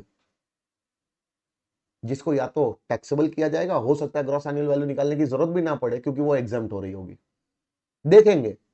तो पहले कैटेगरी आइडेंटिफाई करो और कैटेगरी आइडेंटिफाई करके ग्रॉस एनुअल वैल्यू निकालो। सबसे पहला कदम ये होगा। फिर उस ग्रॉस एनुअल वैल्यू में से तुमको म्युनिसिपल टैक्स का क्या मिल जाएगा? डिडक्शन मिल जाएगा। और जैसे ही वो म्युनिसिपल टैक्स का क्या मिलेगा? डिडक्शन मिलेगा, तो तुमको नेट एनुअल वैल्यू बचेगी। देखा जाए तो चार्ज जो इस हेड में है ये फाइनली नेट एनुअल वैल्यू पे आएगा क्योंकि म्युनिसिपल टैक्स माइनस हो गए। और बाद में तुम्हारी सरकार थोड़ी सी दया दिखा दे रही है तो नेट एनुअल वैल्यू में से तुमको क्या दे रही है? सेक्शन 24 वाले ये 2 डिडक्शंस दे रही है। और ये दोनों डिडक्शंस क्लेम करने के बाद जो फाइनल अमाउंट बचेगा वो उस प्रॉपर्टी की इनकम होगी। ठीक है, तो एक एक करके कैटेगरी वाइज इनकम उठाएंगे। चलो बताओ पहली कैटेगरी कौन सी है? जल्दी बताओ, सब लोग बताओगे। पहली category LOP, let out property. दूसरी कैटेगरी जल्दी बोलो, सेल्फ ऑक्यूपाइड प्रॉपर्टी, एसओपी। ठीक है, अब सुनो, एसओपी बोल के कुछ प्रॉपर्टीज की एनुअल वैल्यू एग्जम्प्ट हो जाएगी, लेकिन जो प्रॉपर्टीज एसओपी है और जिसकी एनुअल वैल्यू एग्जम्प्ट नहीं हो पा रही है, एसओपी बोल के एग्जम्प्ट नहीं हो पा रही है, तो ऐसी एसओपीज जिसकी एनुअल वैल्यू एग्जम्प्ट नहीं हो रही है, ऐसी एसओपी को मान लिया जाएगा कि ये लेट आउट हुई है, डीम्ड लेट आउट, डीएलओपी। बराबर। फिर ऐसी प्रॉपर्टीज होगी, चौथी कैटेगरी, ऐसी प्रॉपर्टीज होगी जो पार्टली लेट आउट होगी, पार्टली सेल्फ ऑक्यूपाइड होगी बेस्ड ऑन टाइम। और इसी के साथ हम लोग कवर करेंगे partly let out partly self occupied based on area. फिर आखिरी fifth part, properties held as stock in trade, SIT, stock in trade. अब एक एक करके ये पांचों कैटेगरीज का डिस्कशन करेंगे हम लोग। ठीक है, और एक बार ये पांचों कैटेगरीज का डिस्कशन हो गया, अपने को पता चल गया कि ये पांचों कैटेगरीज में जो अपनी प्रॉपर्टीज कवर हो रही है उनकी जीएवी कैसे निकालते हैं। फिर सिंपल है, फिर मैं तुमको बताऊंगा म्युनिसिपल टैक्स के बारे में। म्युनिसिपल टैक्स का डिस्कशन खत्म हो गया, फिर मैं तुमको दोनों डिडक्शंस जो मिलते हैं उसके बारे में अपन डिस्कस कर लेंगे। जैसे ही ये डिस्कशन खत्म हुआ ना बेटा, मतलब समझ जाओ इस चैप्टर ने ऑलमोस्ट अपना दम तोड़ दिया है। और हम लोग क्या करते जाएंगे पता है? एक एक कैटेगरी सीखते जाएंगे।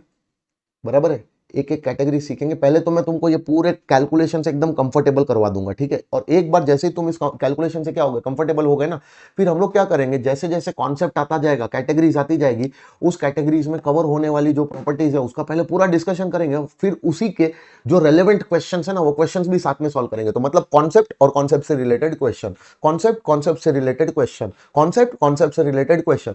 तो कॉन्सेप्ट समझा और बाद में उसका प्रैक्टिकल एप्लीकेशन कैसे करना है क्वेश्चन के अंदर, वो भी हम लोग सीखेंगे।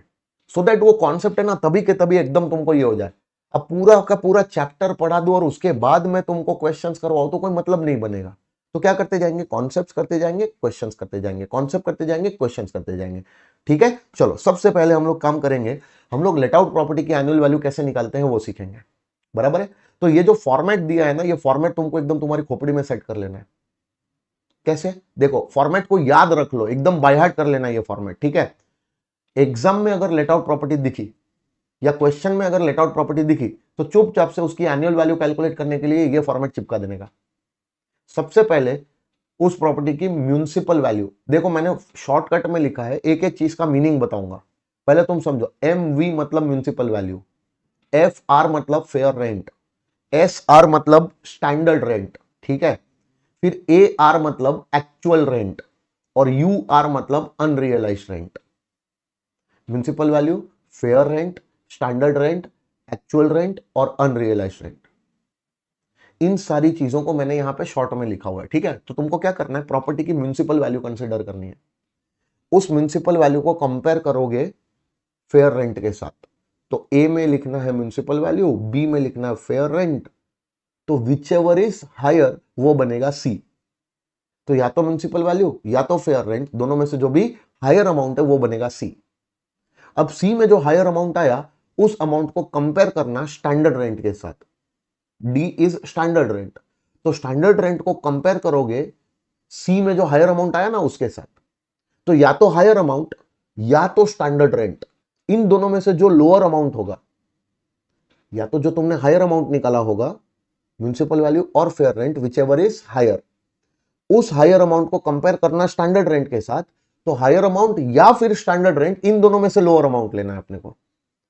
और उस लोअर अमाउंट को अपन क्या कंसीडर करेंगे, उसको अपन कंसीडर करेंगे एक्सपेक्टेड रेंट। कि ये जो प्रॉपर्टी है लेट आउट प्रॉपर्टी, इस प्रॉपर्टी का एक्सपेक्टेड रेंट क्या है। उस एक्सपेक्टेड रेंट को कैलकुलेट करने की ये सारी मगजमारी चल रही है।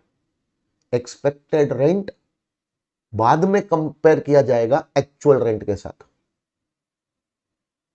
और इन दोनों को कंपेयर करके तुमको मिलेगा ग्रॉस एनुअल वैल्यू। तो सबसे पहले बेटा चलो, मैं सुन नहीं रहा हूं तुमको, लेकिन तुम लोग वहां बैठे बैठे मेरे साथ रिपीट करोगे, ठीक है। म्युनिसिपल वैल्यू और fair rent, which ever is higher, higher amount compared with standard rent, तो हायर अमाउंट और standard rent which ever is lower वो हो जाएगा एक्सपेक्टेड रेंट, और expected rent will be compared with actual rent, और उन दोनों को कंपेयर करके क्या मिल जाएगा, जीएवी मिलेगा। अब ये सब कुछ कैसे करना है एक एक चीज में एकदम डिटेल में बताऊंगा, पहले फॉर्मेट को अपने दिमाग में चिपका लो। कि अगर लेट आउट प्रॉपर्टी निकली तो सेक्शन 23 का सब सेक्शन 1 एप्लीकेबल होगा, और सेक्शन 23 का सब सेक्शन 1 यह कहता है कि लेट आउट प्रॉपर्टी की एनुअल वैल्यू टैक्सेबल की जाएगी, और वो जो annual value let out property की जो इस हेड में क्या होने वाली है, टैक्सेबल होने वाली है, वो कंप्यूट इसी तरीके से की जाएगी। तो तरीका यह है, बराबर। अब समझो, इसमें सबसे पहले क्या वर्ड दिख रहा है, एमवी मतलब म्युनिसिपल वैल्यू, बराबर। म्युनिसिपल वैल्यू, इसका मतलब क्या होता है, इसका मतलब होता है कि जिस पर्टिकुलर लोकल अथॉरिटी के ज्यूरिसडिक्शन में तुम्हारी प्रॉपर्टी आ रही है। मतलब मान लो कि मैं रहता हूं यहां पे अहमदाबाद में, एग्जांपल, ठीक है। तो मैं अहमदाबाद में प्रॉपर्टी का ओनर हूं और मैं इस प्रॉपर्टी में रहता हूं फॉर एग्जांपल। तो ये जो प्रॉपर्टी मेरी अहमदाबाद में है, क्या मैं बोल सकता हूं, एक लोकल अथॉरिटी यानी कि अहमदाबाद म्युनिसिपल कॉर्पोरेशन, उस लोकल अथॉरिटी के ज्यूरिसडिक्शन में मेरी ये प्रॉपर्टी आती है। तो जिस किसी भी लोकल अथॉरिटी के ज्यूरिसडिक्शन में तुम्हारी प्रॉपर्टी आती है, मान लो मैं रहता हूं मुंबई में, तो मुंबई यानी कि बीएमसी, बॉम्बे म्युनिसिपल कॉर्पोरेशन, ठीक है। तो BMC is a local authority जिसके ज्यूरिसडिक्शन में मेरी प्रॉपर्टी आने वाली है। हाँ, हो सकता है कोई अपना फॉर एग्जांपल कोई रहता है अपना चेन्नई में, तो चेन्नई मतलब किसी की प्रॉपर्टी चेन्नई में है, तो चेन्नई म्युनिसिपैलिटी के ज्यूरिसडिक्शन में, चेन्नई म्युनिसिपल कॉर्पोरेशन उसके ज्यूरिसडिक्शन में प्रॉपर्टी आ रही है। तो जिस किसी भी लोकल अथॉरिटी के ज्यूरिसडिक्शन में प्रॉपर्टी आती है, वो लोकल अथॉरिटी क्या करती है, अपने रूल्स लगा के उस प्रॉपर्टी की पूरे साल की एक बेनिफिट वैल्यू निकलती है, जिसपे वो लोकल अथॉरिटी क्या चार्ज करती है, म्युनिसिपल टैक्सेस चार्ज करती है। मतलब लोकल अथॉरिटी को म्युनिसिपल टैक्सेस चार्ज करने के लिए, लोकल अथॉरिटीज को अपने म्युनिसिपल टैक्सेस चार्ज करने के लिए प्रॉपर्टी की एक बेनिफिट वैल्यू निकालनी पड़ती है, जिसको म्युनिसिपल वैल्यू बुलाया जाता है, बराबर है। ये कौन निकालेगा भाई, वो लोकल अथॉरिटी निकालेगी। ये म्युनिसिपल वैल्यू कौन निकालता है, वो म्युनिसिपल वैल्यू डिटरमाइन करती है। कैसे, as per its own rules. तो म्युनिसिपैलिटी के अपने खुद के रूल्स होते हैं ये म्युनिसिपल वैल्यू डिसाइड करने के, और म्युनिसिपल वैल्यू अल्टीमेटली पूरे साल की एक बेनिफिट वैल्यू होती है, जिसके ऊपर ये लोग क्या लगाते हैं, म्युनिसिपल टैक्स लगाते हैं। लोकल अथॉरिटी तुमसे क्या चार्ज करती है, म्युनिसिपल टैक्स चार्ज करती है, समझे। तो मतलब म्युनिसिपैलिटी के मुताबिक तुम्हारी प्रॉपर्टी के पूरे साल की जो एक वैल्यू है, जो बेनिफिट बोल के तुम प्रॉपर्टी से डिराइव करते होगे, म्युनिसिपैलिटी का सोचना है कि पूरे साल में प्रॉपर्टी तुमको इतने अमाउंट का बेनिफिट देती होगी। म्युनिसिपैलिटी का सोचना है कि पूरे साल में प्रॉपर्टी तुमको इतना बेनिफिट देती होगी। पूरे साल का एक जो बेनिफिट वैल्यू जो डिटरमाइन किया जा रहा है, that is municipal value, that is municipal value. और म्युनिसिपल वैल्यू जो है उसको कंपेयर किया जा रहा है फेयर रेंट के साथ। किसके साथ? फेयर रेंट के साथ। तो आई होप म्युनिसिपल वैल्यू क्या है पता चला।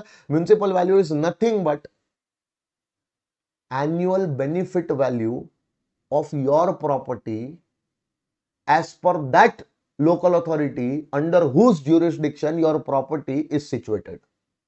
ठीक है, तो ये म्युनिसिपैलिटी कैलकुलेट करके देती है। तुमको कहीं पे भी एग्जाम में भी नहीं पूछा जाएगा और प्रैक्टिकल लाइफ में भी तुमको इसकी जरूरत नहीं पड़ने वाली है, क्योंकि हर एक म्युनिसिपैलिटी के अपने अपने रूल्स होते हैं ये वैल्यू निकालने के, जो तुम्हारा जानना जरूरी नहीं है। ये अमाउंट क्वेश्चन में ही दिया होता है, बस बात खत्म हो गई। अब फेयर रेंट का मतलब क्या होता है कि तुम्हारी प्रॉपर्टी जिस एरिया में है, जिस लोकेलिटी में है, उस सेम एरिया में सेम लोकेलिटी के अंदर अगर दूसरी कोई तुम्हारे जैसी दूसरी कोई प्रॉपर्टी है, तो वो दूसरी प्रॉपर्टी कितना भाड़ा कमा के दे रही है। हो सकता है तुम्हारी भी प्रॉपर्टी उतना ही भाड़ा कमा के दे। समझ में आ रहा है? तो सेम लोकेलिटी में तुम्हारी ही जैसी दूसरी कोई प्रॉपर्टी हो, सेम लोकेलिटी में तुम्हारे ही जैसी दूसरी कोई प्रॉपर्टी हो, वो प्रॉपर्टी कितना भाड़ा कमा के दे रही है, वो प्रॉपर्टी का क्या रेंट चल रहा है, देखा जाए तो उसी लोकेलिटी में तुम्हारी भी ऐसी ही प्रॉपर्टी है, तो तुम्हारी भी प्रॉपर्टी इतना ही रेंट कमा के दे सकती है। अब सरकार क्या बोल रही है कि म्युनिसिपैलिटी पूरे साल का जो बेनिफिट सोच रही है वो अमाउंट, या फिर तुम्हारे एरिया में जो तुम्हारी ही जैसी प्रॉपर्टी का जो रेंट चल रहा है वो अमाउंट, दोनों में से विचएवर इज हायर, दोनों में से विचएवर इज हायर। सरकार सोच रही है, लॉ कह रहा है कि भाई हो ना हो तुम भी तुम्हारी प्रॉपर्टी से इतना ही पैसा पूरे साल में कमाते होगे एज अ रेंट। कितना? जितना म्युनिसिपैलिटी सोच रही है कि तुम्हारे पूरे साल की जो बेनिफिट वैल्यू है वो, या फिर तुम्हारे एरिया में जो रेंट चल रहा है वो, इन दोनों में से विचएवर इज हायर, वो हायर अमाउंट लॉ बोल रहा है कि वो हायर अमाउंट तुम तुम्हारी प्रॉपर्टी से इनकम बोल के कमा रहे होगे, ऐसा हम एक्सपेक्ट करते हैं, ऐसा हम एक्सपेक्ट करते हैं। लेकिन सुनो ना, कहीं हमारी एक्सपेक्टेशन स्टैंडर्ड रेंट से ज्यादा ना चली जाए, क्योंकि हो सकता है कि जिस स्टेट के अंदर तुम्हारी प्रॉपर्टी सिचुएटेड है वो सेम स्टेट के अंदर कोई रेंट कंट्रोल एक्ट भी एप्लीकेबल हो रहा हो, और वो रेंट कंट्रोल एक्ट के अंदर एक मैक्सिमम अमाउंट ऑफ रेंट बता दिया जाता है कि वो मैक्सिमम अमाउंट ऑफ रेंट एक ओनर अपने टेनेंट से क्या कर सकता है, चार्ज कर सकता है। तो कहीं हमारी एक्सपेक्टेशन उस स्टैंडर्ड रेंट से ज्यादा ना चली जाए, इसलिए हम हमारी एक्सपेक्टेशन को रिस्ट्रिक्ट कर देंगे to the extent of standard rent. इसीलिए बोला हायर अमाउंट जो हम एक्सपेक्ट कर रहे तुम कमाओगे, या तो ये अमाउंट या तो standard rent, whichever is lower, तुम्हारी प्रॉपर्टी से तुम इतना भाड़ा कमाओगे ये हम एक्सपेक्ट कर रहे हैं, that is our expected rent. I hope अभी तक जो ये फॉर्मेट के बारे में एक्सप्लेन किया है समझ में आया होगा। म्युनिसिपल वैल्यू और fair rent whichever is higher, यानी कि या तो म्युनिसिपैलिटी के द्वारा डिटरमाइन की गई। देखो सबसे पहले तुम प्रॉपर्टी से पूरे साल का कितना भाड़ा कमा रहे हो एक्चुअली में, जिसको बोलते हैं एक्चुअल रेंट, है ना। तो अगर तुम प्रॉपर्टी से एक्चुअली में जो रेंट कमा रहे हो इसी पे हमको टैक्स लेना होता तो इतना मगजमारी करने की जरूरत ही नहीं पड़ती ना। इतना मगजमारी क्यों कर रहे होते हैं भाई? जो रेंट कमा रहे हो वो रेंट पे टैक्स भर दो, बात खत्म हो गई। क्यों इतनी मगजमारी हो रही है? इतनी भेजा फोड़ी, इतनी मगजमारी इसलिए हो रही है क्योंकि असेसी है ना, असेसी उसके एक्चुअल रेंट पे ही अगर हम टैक्स लेना चालू कर दे, एक्चुअल रेंट को ही रेंट अर्निंग कैपेसिटी माने और उसी पे टैक्स लगाना चालू करे, तो ये असेसी है ना, ये सारे ये सब ईमानदारी के पुतले नहीं है। ये लोग ईमानदार नहीं है, ये लोग बेईमान है। सरकार को है ना असेसीज पे भरोसा नहीं है। और चलो अगर भरोसा रखा भी जाए ना, बराबर, तो सारे लोग भरोसे के लायक भी नहीं है। क्या गारंटी है भाई कि जो प्रॉपर्टी से तुमने एक्चुअल रेंट कमाया है उतना ही रेंट तुम हमको टैक्सेबल दिखाओगे? हो सकता है एक्चुअल रेंट कमाया है एक्स अमाउंट, लेकिन तुम हमको कोई और ही अमाउंट दिखा रहे हो जो कि कम है। 50,000 रुपए तुम प्रॉपर्टी से भाड़ा कमा रहे हो, टेनेंट के पास से तुम 30,000 रुपए भाड़ा ले रहे हो चेक में, और बाकी का 20,000 तुम ले रहे हो कैश में। और हमको क्या बोलोगे कि देखो देखो हमको तो रेंट कितना मिला है 30,000, लो तुम तो रेंट पे ही टैक्स ले रहे हो ना, तो 30,000 रुपए हम टैक्स भर रहे हो। समझो, सही अमाउंट तो सरकार कभी टैक्स लगा ही नहीं पाएगी, क्योंकि सही अमाउंट तुम सरकार को कभी दिखाओगे ही नहीं। सही अमाउंट जो प्रॉपर्टी का रेंट बोल के तुमको मिल सकता है, और हो सकता है कि इतना तो तुम कम से कम कमा ही रहे हो, उस पर टैक्स लग पाए। इसलिए यह पूरा का पूरा कैलकुलेशन आ रहा है तुम्हारे सामने कि तुमको कहा जा रहा है सिंपल सा काम क्या, कि भाई तुम तुम्हारे एक्चुअल रेंट पे टैक्स भरने के लिए आ रहे हो ना हमारे पास, तो बताओ तुमने प्रॉपर्टी से कितना भाड़ा कमाया, इतना भाड़ा कमाया, तुम इस पे टैक्स भरना चाहते हो ना, रुको। लेकिन ये चीज तुम हमको सही दिखा रहे हो कि नहीं दिखा रहे हो? एक्चुअल रेंट को एक अमाउंट के साथ कंपेयर करके देखा जाएगा कि भाई एक्चुअली में जो रेंट कमा के जिस पे टैक्स भरने के लिए हमारे पास आ रहे हो, एक्चुअली में प्रॉपर्टी का रेंट उतना है या उससे ज्यादा ही है, और तुम हमको कम दिखा रहे हो। हमारी भी तो कुछ ना कुछ अपेक्षा होगी, हमारी भी कुछ ना कुछ इच्छा होगी ना कि इस प्रॉपर्टी से इतना पैसा तो कमा ही सकते हो, तो कम से कम इतने अमाउंट पे तो टैक्स भरो भाई। तो एक एक्सपेक्टेशन निकाली जा रही है तुम्हारी प्रॉपर्टी से कि तुम्हारी प्रॉपर्टी की जो एक्सपेक्टेड रेंट है, एक्सपेक्टेड रेंट का मतलब अगर तुम्हारी प्रॉपर्टी पूरे साल भाड़े पे दी जाएगी, तो वो प्रॉपर्टी तुमको पूरे साल का कितना भाड़ा कमा के दे सकती है, एक एक्सपेक्टेशन निकाली जा रही है, ताकि वो एक्सपेक्टेड अमाउंट को क्या किया जा सके, एक्सपेक्टेड अमाउंट को तुम्हारे एक्चुअल के साथ कंपेयर करके देखा जा सके, और हम ये श्योर हो जाए कि तुम हमको एक मिनिमम अमाउंट जो रेंट का तुम कमा सकते हो इस प्रॉपर्टी से, एटलीस्ट उतने अमाउंट पे भी तुम हमको क्या भरो, टैक्स भरो। उससे कम पे अगर तुम हमको टैक्स दे रहे हो तो हम तुमको तुरंत पकड़ पाए। तो भाई सरकार तुम्हारी बात पे भरोसा पहले नहीं करेगी, जितना एक्चुअल रेंट तुम दिखाओगे उस पर भरोसा नहीं करेगी। वो लोग क्या करेंगे, सबसे पहले एक एक्सपेक्टेड वैल्यू ऑफ रेंट निकालेंगे, जिसको बोलते हैं एक्सपेक्टेड रेंट, और उसको तुम्हारे एक्चुअल रेंट के साथ कंपेयर करेंगे। लेकिन वो एक्सपेक्टेशन वो कैसे निकालते हैं, मतलब वो कैसे एक्सपेक्ट करते हैं कि तुम्हारी प्रॉपर्टी का कितना भाड़ा हो सकता है? तो वो सबसे पहले जाएंगे उस म्युनिसिपैलिटी के पास जिसके जुरिसडिक्शन में तुम्हारी प्रॉपर्टी आती है, और उनको पूछेंगे कि बताओ बताओ म्युनिसिपैलिटी, असेसी की जो प्रॉपर्टी है उस प्रॉपर्टी की पूरे साल की बेनिफिट वैल्यू, तुम जो तुम्हारे म्युनिसिपल टैक्स लगाने के लिए जो एनुअल वैल्यू निकालते हो वो कितनी है?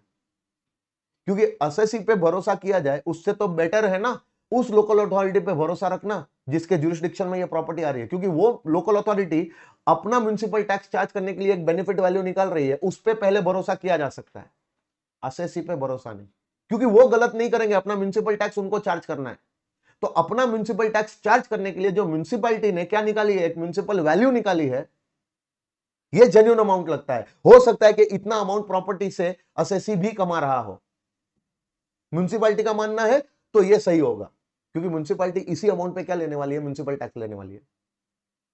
अच्छा चलो ना एक बार देख लेते हैं कि असेसी के एरिया में जहां पे इसका प्रॉपर्टी है, उस एरिया में ऐसी ही दूसरी कोई प्रॉपर्टी है, तो उस प्रॉपर्टी का कितना भाड़ा चल रहा है।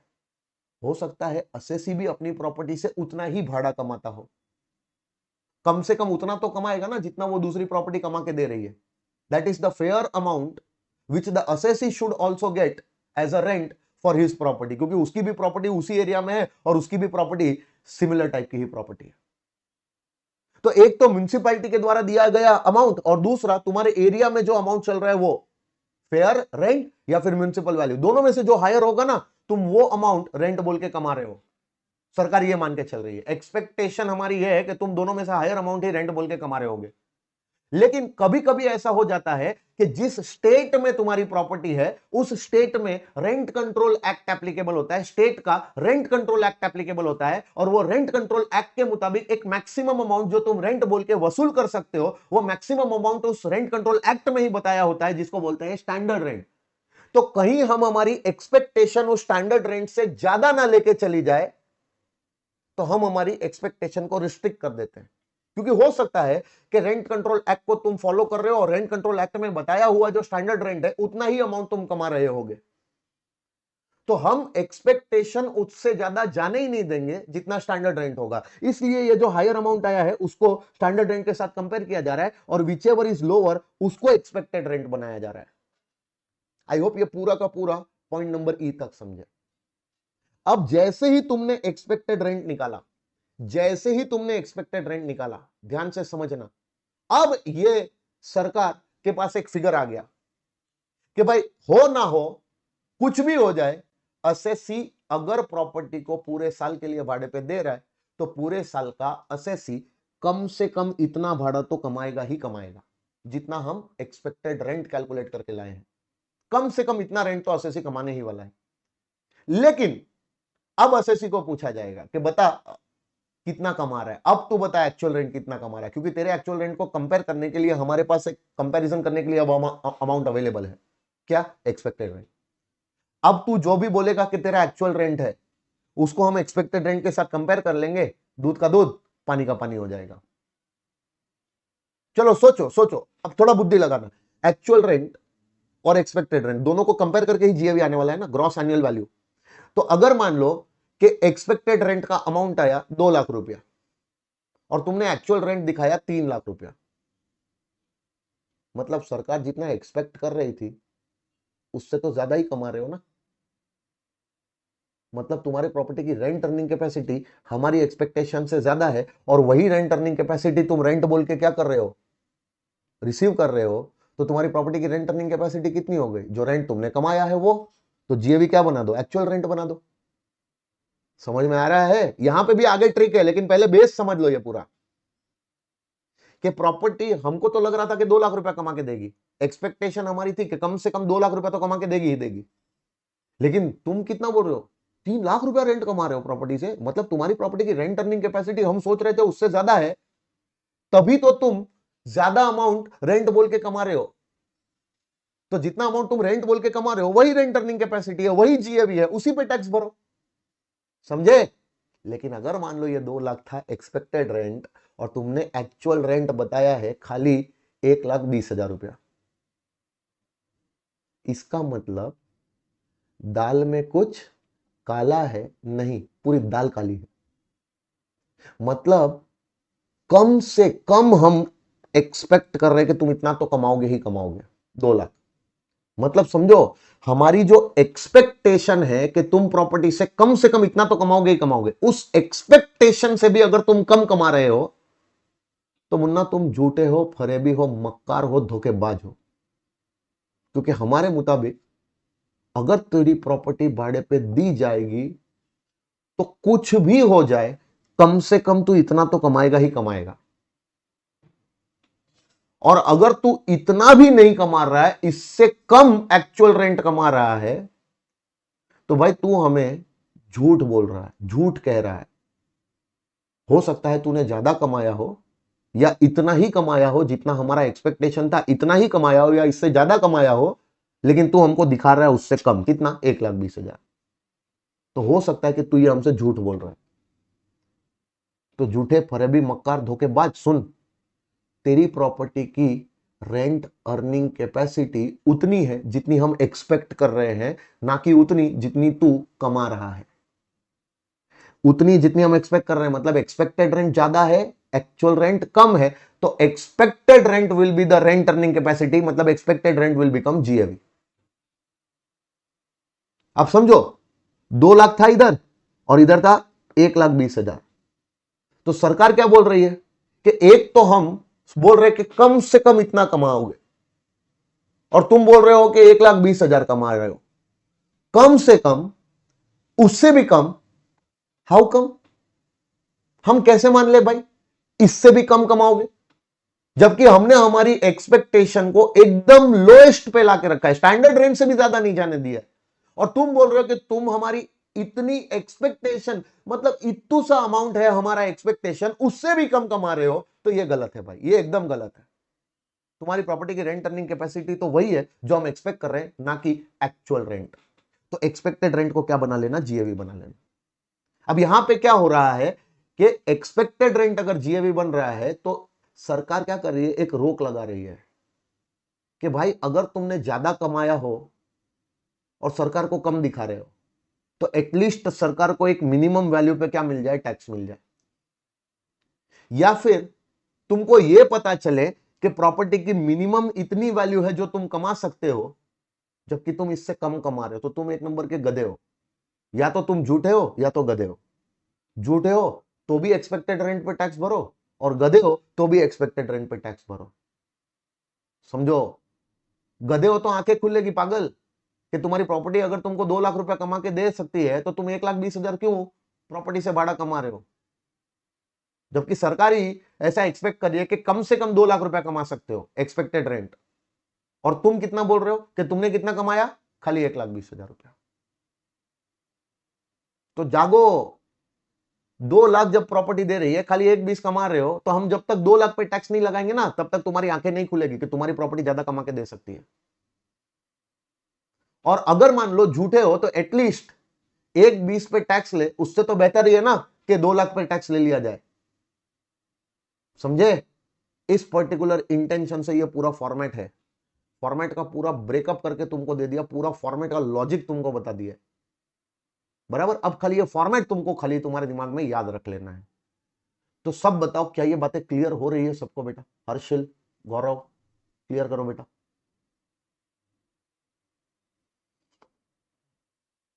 ठीक है, तो चलो एक बार वापस मेरे साथ फॉर्मेट, म्युनिसिपल वैल्यू और fair rent, which ever is higher, higher amount compared with standard rent, which ever is lower. ठीक है, अब वो लोअर अमाउंट जो आएगा that will be treated as ER, मतलब एक्सपेक्टेड रेंट, और उस एक्सपेक्टेड रेंट को कंपेयर करना है किसके साथ, एक्चुअल रेंट के साथ। तो तुमको क्या मिलेगा, GAV। अब समझो समझो समझो, ध्यान से सुनना। ये क्या लिखा है, UR, इफ एनी, ये सब पे अभी ध्यान मत दो। जब भी इसका टाइम आएगा मैं तुमको 100% पूरा बताऊंगा, टेंशन मत लो। फिलहाल एकदम सिंपल चीज याद रखो, ठीक है। अनरियलाइज रेंट को अभी फिलहाल के लिए भूल जाओ। हम लोग क्या करेंगे, एक्सपेक्टेड रेंट को एक्चुअल रेंट के साथ कंपेयर करेंगे, तब जाके GAV आएगा। और बेटा एक्सपेक्टेड रेंट कैसे आएगा, municipal value, fair rent, which ever is higher, higher amount आएगा, उसको कंपेयर करना standard rent, which ever is lower, तो आएगा एक्सपेक्टेड रेंट। अब मेरे को एक सिंपल से क्वेश्चन का जवाब देना, सिंपल से क्वेश्चन का जवाब देना। एक्सपेक्टेड रेंट तुमको पूरे साल का निकालना है? एक्सपेक्टेड रेंट कितने पीरियड का निकालना है, पूरे साल का? क्यों पूरे साल का निकाल रहे हो, पहले ये बताओ। एक्सपेक्टेड रेंट पूरे साल का क्यों निकाल रहे हो, पहले ये बताना। क्योंकि तुम प्रॉपर्टी के ओनर पूरा साल के लिए हो ना, starting from 1st April till 31st March of the previous year, you are the owner of the property. And if you are the owner of the property for the full year, if you are the owner of the property for the full year, तो full year के लिए तुम कितना भाड़ा कमा सकते हो, तुम्हारी ओनरशिप पीरियड में कितना भाड़ा कमा सकते हो, वो कैलकुलेट करके दो। तो तुम्हारी ओनरशिप पीरियड क्या थी, 12 महीना, मतलब पूरा साल।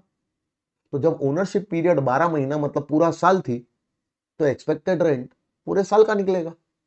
तो जब एक्सपेक्टेड रेंट पूरे साल का निकालना है, मतलब 12 महीने का निकालना है, तो इसका मतलब म्युनिसिपल वैल्यू 12 महीने की लेनी पड़ेगी, फेयर रेंट 12 महीने का लेना पड़ेगा, और स्टैंडर्ड रेंट भी 12 महीने का लेना पड़ेगा। क्योंकि ये तीनों फिगर ही तो कंपेयर करके तुमको 12 महीने का एक्सपेक्टेड रेंट मिलेगा ना पागल। Done done. पहले ये बताओ, 12 महीने क्यों ले रहे हो, पूरा साल क्यों ले रहे हो, ये पता चला। अब देखो ना, क्या 12 महीने से कम एक्सपेक्टेड रेंट क्या 12 महीने से कम का हो सकता है, 12 महीने से कम का निकाल सकते हो?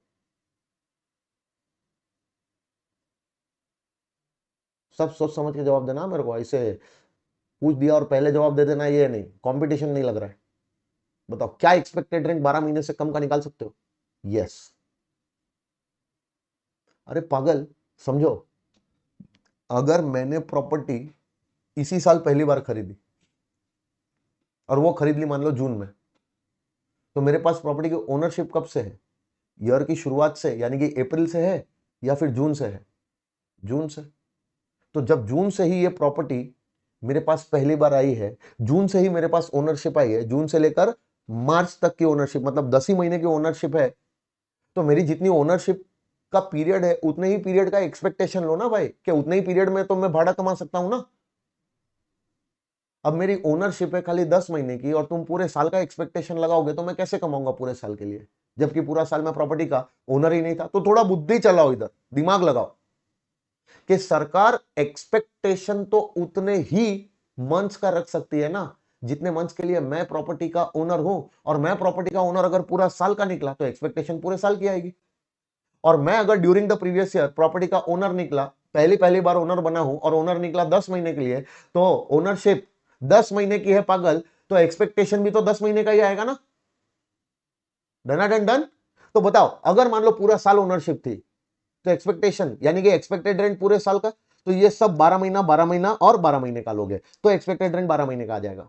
लेकिन अगर मान लो कि अगर मान लो ओनरशिप 10 ही महीना थी तो एक्सपेक्टेशन यानी कि एक्सपेक्टेड रेंट 10 महीने का आना चाहिए। तो पागल 10 महीने का एक्सपेक्टेड रेंट तब आएगा ना जब प्रिंसिपल वैल्यू, फेयर रेंट और स्टैंडर्ड रेंट ये तीनों 10-10 महीने का अमाउंट लो। तो ये तीनों अमाउंट मेरे को 10-10 महीने का लेना पड़ेगा तब जाके एक्सपेक्टेड रेंट 10 महीने का आएगा। इतना क्लियर है कि नहीं, पहले ये बता दो। तो एक्सपेक्टेड रेंट के लिए हमेशा खोपड़ी में क्या रखोगे, एक्सपेक्टेड रेंट जो निकालना है उसके लिए हमेशा दिमाग में रखना ओनरशिप पीरियड, ओनरशिप कितना है, जितने मंथ्स की ओनरशिप उतने मंथ्स का एक्सपेक्टेड रेंट, जितने मंथ्स की ओनरशिप उतने मंथ्स का एक्सपेक्टेड रेंट, मतलब उतने ही मंथ्स का म्युनिसिपल वैल्यू, फेयर रेंट और स्टैंडर्ड रेंट। ठीक है, चलो अब थोड़ा आगे बढ़ते हैं। मेरे को बताओ एक्चुअल रेंट कितने मंथ्स का आएगा। चलो पहला केस मैं बताता हूं, पहला केस समझो समझो। अगर मान लो 12 महीने की मेरी क्या थी, ओनरशिप थी, 12 महीने में प्रॉपर्टी का ओनर हूं, तो ये प्रॉपर्टी मैं कितने मंथ्स भाड़े पे दे सकता हूं, पहले ये बताओ। अगर प्रॉपर्टी 12 महीने के लिए मैं मेरे पास ओनरशिप में थी तो क्या ये प्रॉपर्टी पूरे 12 महीने भाड़े पे जा सकती है? हाँ, लेकिन 12 से कम पे भी तो भाड़े पे जा सकती है। तो अगर 12 महीने की ओनरशिप है तो लेट आउट पूरे ओनरशिप पीरियड के लिए हो सकता है। हाँ, और हो सकता है ओनरशिप पीरियड से कम पीरियड के लिए भी लेट आउट हुआ हो। अगर पूरा ओनरशिप पीरियड के लिए प्रॉपर्टी लेट आउट थी तो देयर इज नो वैकेंसी। लेकिन अगर 12 महीने की ओनरशिप थी, उसमें से अगर मैंने 10 महीना प्रॉपर्टी को लेट आउट किया है, लेट आउट में खाली 10 ही महीने कर पाया, तो क्या पूरी ओनरशिप पीरियड के लिए प्रॉपर्टी को लेट आउट कर पाया? नहीं। प्रॉपर्टी ओनरशिप पीरियड में 2 महीना वेकेंट पड़ी थी। समझ में आ रहा है? प्रेरणा गलत बोल रही है बेटा, partly let out partly self occupied नहीं बोलेंगे उसको। 12 महीने में से 10 महीने लेट आउट कर दी तो 2 महीना ऐसे ही खाली पड़ी रही, vacant. Partly let out partly self occupied आगे बात करेंगे, लेकिन फिलहाल ये बताओ, तो मैं क्या ऐसे बोल सकता हूं 12 महीने की ओनरशिप होगी तो एक्सपेक्टेड रेंट 12 महीने का आएगा? बोलो हाँ। लेकिन जरूरी नहीं है कि एक्चुअल रेंट भी 12 महीने का आए। अगर प्रॉपर्टी वेकेंट नहीं थी तो एक्चुअल रेंट भी 12 महीने का ही आएगा। लेकिन अगर प्रॉपर्टी वेकेंट निकली तो हो सकता है एक्चुअल रेंट 12 महीने से कम का हो। तो sir what is the meaning of actual rent? अरे actual rent is the rent, actual rent is the rent for the period for which the property is actually let out. तो during the previous year जो तुम्हारी ownership period है, वो ownership period में से जितने period के लिए एक्चुअली में तुमने प्रॉपर्टी को क्या किया है, लेट आउट किया है, क्या बोला, एक्चुअली में तुमने प्रॉपर्टी को लेट आउट किया है, वो एक्चुअल लेट आउट पीरियड का, एक्चुअल लेट आउट पीरियड का जितना भी रेंट है, चाहे वो तुमको रिसीव हो गया है या रिसीवेबल है, कोई फर्क नहीं पड़ता है। एक्चुअल लेट आउट पीरियड जो होगा उस पीरियड का जितना भी रेंट, चाहे मिल गया है या मिलेबल है, मतलब चाहे रिसीव हो गया है या रिसीवेबल है, वो सारा रेंट एक्चुअल रेंट ही है। समझे? तो अगर कोई कहे एक्चुअल रेंट कितने मंथ्स का आना चाहिए, उतने मंथ्स का आना चाहिए जितने months property actually let out हुई थी। अब उसमें से कुछ मंथ्स का रेंट तुमको रिसीव हो गया है एंड कुछ मंथ्स का रेंट अभी भी रिसीव होना बाकी है, मतलब रिसीवेबल है, तो कोई फर्क नहीं पड़ता है, रिसीव्ड वाला भी लेना है और रिसीवेबल भी लेना है। क्योंकि रिसीव्ड प्लस रिसीवेबल, ये दोनों मिलाओगे तो ही उतने पीरियड का रेंट आएगा जितने पीरियड के लिए प्रॉपर्टी लेट आउट की गई है। डन डन, पक्का बोलो हाँ के ना। अब सोचो, ओनरशिप 12 महीने, तो तुम मेरे को बताना ओनरशिप 12 महीने और प्रॉपर्टी 12 के 12 महीने लेट आउट की। एक मिनट ध्यान से सुनना, ओनरशिप 12 महीने है, मतलब अप्रैल से लेकर मार्च तक प्रॉपर्टी के ओनर हो ड्यूरिंग द प्रीवियस ईयर, तो ओनरशिप 12 महीने। और मान लो पूरे 12 महीने के लिए प्रॉपर्टी क्या की है, लेट आउट की है, पूरे 12 महीने के लिए प्रॉपर्टी लेट आउट की है। कोई वैकेंसी है कि नहीं है, पहले ये बताओ। No vacancy. डन। तो चलो बताओ, एक्सपेक्टेड रेंट कितने मंथ्स का निकलेगा? 12 महीना, जिसके लिए municipal value, fair rent, standard rent सब कुछ 12 महीने का लेना पड़ेगा। और एक्चुअल रेंट कितने मंथ्स का आएगा? 12 महीने का। अब भले ही वो 12 महीने के रेंट में से कुछ महीने का रेंट तुमको मिला हो और कुछ महीने का मिलना बाकी, कोई फर्क नहीं पड़ता, पूरे 12 महीने का रेंट एक्चुअल रेंट लेने का, क्योंकि 12 महीने प्रॉपर्टी लेट आउट हुई थी। तो एक्सपेक्टेड रेंट भी 12 महीना, एक्चुअल रेंट भी 12 महीना। देख रहे हो ऊपर नीचे है क्या कि सेम है? सेम पीरियड का है, बोलो सेम है। ये भी 12 महीना, ये भी 12 महीना, ये भी 12 महीना, ये भी 12 महीना। दोनों को डायरेक्टली कंपेयर करो, या तो एक्सपेक्टेड रेंट 12 महीने का या तो एक्चुअल रेंट 12 महीने का, विच एवर इज हायर वो बना लो जीएवी। अगर वैकेंसी नहीं हुई तो एक्सपेक्टेड रेंट, एक्चुअल रेंट दोनों सेम पीरियड का आएगा। दोनों को डायरेक्टली कंपेयर करो, इतने पीरियड का एक्चुअल रेंट और इतने ही पीरियड का एक्सपेक्टेड रेंट, दोनों में से हायर क्या है? जो भी हायर है वही तुम्हारी प्रॉपर्टी की रेंट अर्निंग कैपेसिटी, वही जीएवी। बात खत्म हो गया। आई होप ये क्लियर है। चलो सुनो, अब ध्यान से सुनना, ध्यान से सुनना, ध्यान से सुनना। मान लो प्रॉपर्टी का ओनर मैं प्रीवियस ईयर में पहली बार बन रहा हूं, जून में प्रॉपर्टी मेरे पास आई, तो बताओ 1 जून से अगर मैं प्रॉपर्टी का मालिक बना तो 1 जून से लेकर 31 मार्च कितना मंथ्स हुआ? 10 महीना हुआ। 10 महीना। ओनरशिप 10 महीने की है, तो क्या ये 10 के 10 महीने के लिए प्रॉपर्टी लेट आउट की जा सकती है? 12 ओनरशिप मेरे पास अगर 10 महीने की होगी ना बेटा, तो मैं 12 महीने लेट आउट नहीं कर सकता हूं, बजाऊंगा कान के नीचे अगर अब 12 महीना बोला। ओनरशिप ही साला 10 महीना है मेरा, तो मैं कैसे 12 महीने के लिए लेट आउट कर दूं? लेट आउट या तो 10 ही महीने के लिए करूंगा या तो 10 से कम मंथ्स के लिए करूंगा ना। तो मेरे पास during the previous year ownership पहली बार आ रही है और मैं जून में ओनर बन रहा हूं, तो 1 जून से लेकर 31 मार्च 10 महीने की ओनरशिप है, तो मैं मैक्सिमम कितने मंथ्स के लिए प्रॉपर्टी मैं as an owner let out कर सकता हूं? 10 महीना। Done done. तो चलो मान लो 10 महीने की ओनरशिप है और 10 महीने मैंने प्रॉपर्टी को लेट आउट कर दिया है, तो तुम बताना expected rent based on ownership period कितने मंथ्स का आएगा? 10 महीने का।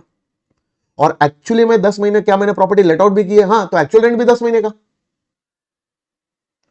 एक्सपेक्टेड रेंट 10 महीने का निकालने के लिए municipal value, fair rent, standard rent सब कुछ 10 महीने का करना पड़ेगा। ठीक है, तो 10 महीने का एक्सपेक्टेड रेंट, 10 महीने का एक्चुअल रेंट, दोनों सेम लेवल पे लग रहे हैं कि ऊपर नीचे? थोड़ा देखो तो, एक्सपेक्टेड रेंट, एक्चुअल रेंट, ये भी 10 महीना, ये भी 10 महीना, 10 और 10 सेम है ना? तो 10 महीने का एक्सपेक्टेड रेंट ज्यादा है कि 10 महीने का एक्चुअल रेंट ज्यादा है? जो भी ज्यादा है वही बनेगा जीएवी। वैकेंसी नहीं हुई तो यही करना है। क्या बोला? वैकेंसी नहीं हुई तो यही करना है। लेकिन कभी कभी मेरे दिल में ख्याल आता है क्या कि सर 12 महीना ओनरशिप थी, तुमने 9 महीना ही प्रॉपर्टी लेट आउट की और 3 महीना वेकेंट रह गई। या फिर चलो दूसरा जो अभी एग्जांपल लिया था ना, क्या एग्जांपल लिया था? 10 महीना प्रॉपर्टी की ओनरशिप थी, जून से लेकर मार्च, याद करो 10 महीना प्रॉपर्टी की ओनरशिप थी, लेकिन तुमने प्रॉपर्टी लेट आउट की खाली 8 महीना। 10 महीने ओनरशिप, 10 महीने लेट आउट कर दी? नहीं, खाली 8 महीने ही लेट आउट हुई, 2 महीना खाली पड़ी रही, वैकेंसी थी। अब तुम थोड़ा बुद्धि लगा के मेरे को बोलना, बुद्धि लगाना। 10 महीने के फिगर को 8 महीने के फिगर के साथ डायरेक्टली कंपेयर करके ऐसा बोल देंगे विच एवर इज हायर। या फिर अपना पहला एग्जांपल था 12 महीने का एक्सपेक्टेड रेंट और खाली 9 महीने प्रॉपर्टी क्या की थी? लेट आउट की थी, तो 9 महीने का एक्चुअल रेंट। 12 महीने का एक्सपेक्टेड रेंट और 9 महीने का एक्चुअल रेंट डायरेक्टली कंपेयर कर देंगे, विच एवर इज हायर उसको जीएवी बना देंगे ना। सोचो कंपैरिजन जो कर रहे हो वो कंपैरिजन कितना absurd है यार। एक फिगर जो 12 महीने का है, उस 12 महीने के फिगर को अगर तुम 9 महीने के फिगर के साथ कंपेयर कर रहे हो, या फिर एक फिगर जो 10 महीने का है, उस 10 महीने के फिगर को अगर तुम 8 महीने के फिगर के साथ कंपेयर कर रहे हो, तो तुम्हारा कंपैरिजन गलत ही होने वाला है हर बार। तुम ऐसा नहीं बोल सकते हो कि दोनों में से विच एवर इज हायर वो क्या ले लो, जीएवी। गलत होगा बेटा, यहां पे हायर नहीं करोगे। हायर कब करोगे? एक्सपेक्टेड रेंट और actual rent which ever is higher उसको जीएवी बनाना, ऐसा कब करोगे? Only if there is no vacancy. Vacancy नहीं है, जितनी भी ओनरशिप पीरियड थी सारी की सारी ओनरशिप पीरियड के लिए प्रॉपर्टी लेट आउट हुआ है, तो दोनों सेम पीरियड है। समझ में आ रहा है? दोनों रेंट सेम पीरियड का है, तो तुम क्या करो, दोनों में से विच एवर इज हायर उसको जीएवी बनाओ, कोई दिक्कत नहीं है। समझ में आ रहा है मैं क्या बातें कर रहा हूं तुमसे? लेकिन अगर वैकेंसी निकली तो तुम डायरेक्ट कंपैरिजन मत करना, कृपया करके। तो देखो इधर ध्यान से समझना, म्युनिसिपल वैल्यू का मीनिंग पूरा मैंने तुमको समझाया, एक बार पढ़ो क्या है। It is the annual value of the property as per the records of the local authority under whose jurisdiction the property is situated। बराबर। फिर fair rent, it is the rent of a similar property, similar बोला, similar property in the same locality जहां पे SSC की property is situated. इसको बहुत बार ना अलग अलग नामों से भी बुलाया जाता है, फेयर रेंट के अलग अलग नाम भी होते हैं, तो हो सकता है एग्जाम में directly fair rent word use ना किया हो, ये वर्ड यूज किया, रीजनेबल रेंट या फिर रीजनेबल लेटिंग वैल्यू, ये वर्ड यूज किया है, या फिर बेस्ट एस्टिमेट ऑफ रेंट, ऐसा कोई शब्द यूज किया गया है। तो तुम समझ जाने का कि ये लोग फेयर रेंट के बारे में बात कर रहे हैं। फिर स्टैंडर्ड रेंट का मतलब क्या होता है? It is a maximum amount of rent which an owner can recover from the tenant as per the rent control act of the state। तो मतलब अगर आपके स्टेट में रेंट कंट्रोल एक्ट एप्लीकेबल है और आपकी प्रॉपर्टी उस रेंट कंट्रोल एक्ट के अंदर कवर होती है, तो उस रेंट कंट्रोल एक्ट के अंदर स्टेट गवर्नमेंट के उस रेंट कंट्रोल एक्ट में कहीं ना कहीं कोई मैक्सिमम अमाउंट दिया होगा which you can recover from your tenant as what, as rent. तो that is known as standard rent as per rent control act. इसको बहुत बार ऐसा बोलते हैं, standard rent as per rent control act, SRRCA बोलते हैं, या फिर maximum rent as per the rent control act. Ultimately ये क्या है? स्टैंडर्ड रेंट है। ठीक है, ये सारी चीजें मैंने तुमको बताई है। अब एक्सपेक्टेड रेंट क्या है? It is the rent potential of the property and it is a notional amount of rent. Notional का मतलब एक इमेजिनेशन हो रही है सरकार की, सरकार इमेजिन कर रही है कि तुम इतना भाड़ा कमा रहे हो सकता है तुम इतना ही कमाओ, हो सकता है तुम इससे कम कमाओ, हो सकता है तुम इससे ज्यादा कमाओ। ये एक इमेजिनरी अमाउंट है, नोशनल अमाउंट है, जो सोचा जा रहा है कि सरकार सोच रही है, कानून में कहा जा रहा है कि तुम इतना भाड़ा कमा सकते हो। कवि की कल्पना है, समझ में आ रहा है? कवि की कल्पना मतलब इमेजिनेशन, इमेजिनेशन मतलब नोशनल अमाउंट। समझ में आया? Expected rent. और ये कैसे आ जाएगा भाई? वो तीन जो फिगर्स ऊपर लिखे ना, ये तीनों फिगर्स को एमवी, एफआर और एसआर, इनको कंपेयर करके एक्सपेक्टेड रेंट आएगा, हायर लोअर करके। ठीक है, एक्चुअल रेंट का मतलब क्या होता है बताया ना अभी थोड़ी देर पहले। What is actual rent? Actual rent is the rent for the period, क्या बोला? Rent for the period for which the property is actually let out during the previous year. और इधर है ना, मैं बाजू में एक चीज लिखता हूं तुम्हारी जानकारी के लिए, वेदर रिसीव्ड और रिसीवेबल, वेदर रिसीव्ड और रिसीवेबल, कोई फर्क नहीं पड़ता है, या तो रिसीव भी हो गया हो, उतने पीरियड का जो भी रेंट रिसीव हो गया वो भी लेने का है, जो रिसीवेबल है वो भी लेने का है। बराबर है? तो सुनो ना, मैं तुमको है ना एक छोटा सा ये पॉइंट बताता हूं, ध्यान से समझना, ध्यान से समझना, छोटा सा एक पॉइंट बता रहा हूं तुमको। मान लो कि अपना ओनरशिप है ना, ओनरशिप पीरियड है 12 महीना, ठीक है, और मैंने लेट आउट किया हुआ है पूरा का पूरा 12 महीना। ठीक है, तो तुम मेरे को बताओ, जल्दी जल्दी बताओ, एक्चुअल रेंट कितने मंथ्स का आएगा? 12 महीने का आएगा। एक्सपेक्टेड रेंट कितने मंथ्स का आएगा? 12 महीने का आएगा। Very good, excellent. अभी सुनो सुनो सुनो सुनो, colour colour yellow colour, colour colour pink colour. जितने मंथ्स की ओनरशिप उतने मंथ्स का एक्सपेक्टेड रेंट, और जितने मंथ्स लेट आउट उतने मंथ्स का एक्चुअल रेंट। बराबर से। अब हो सकता है ना कि भाई ये एक्चुअल रेंट जो है 12 महीने का, इसमें से 10 महीने का रिसीव हुआ है और 2 महीने का रिसीवेबल है, तो जो 10 महीने का रिसीव हो गया है वो भी लेना है और 2 महीने का जो रिसीवेबल है वो भी लेना है पागल। ठीक है, पूरे 12 महीने का काउंट करना है। लेट आउट पीरियड का सारा भाड़ा ले लो, बात खत्म, भले वो मिल गया है या मिलेबल है। Done done.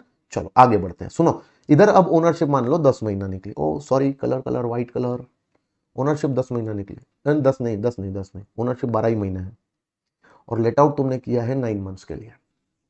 चलो match the colours, match the colours. 12 महीने का एक्सपेक्टेड रेंट आएगा और 9 महीने का एक्चुअल रेंट आएगा।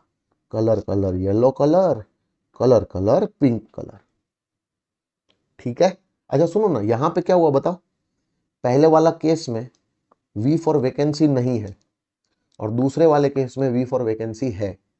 यहां पे अगर 12 महीने की ओनरशिप थी और तुमने उसमें से प्रॉपर्टी 9 महीने लेट आउट किया है, तो कैन आई से वी फॉर वैकेंसी यहां पे तो कुछ भी नहीं थी, यहां पे 3 महीने की वैकेंसी होगी। ठीक है। अच्छा चलो और एक एग्जांपल अपन लेते हैं। ठीक है, मान लो प्रॉपर्टी की ओनरशिप 10 महीने की है और 10 के 10 महीने तुमने भाड़े पे भी दे दिया। बताओ एक्चुअल रेंट कितने मंथ का आएगा? एक्चुअल रेंट 10 महीना।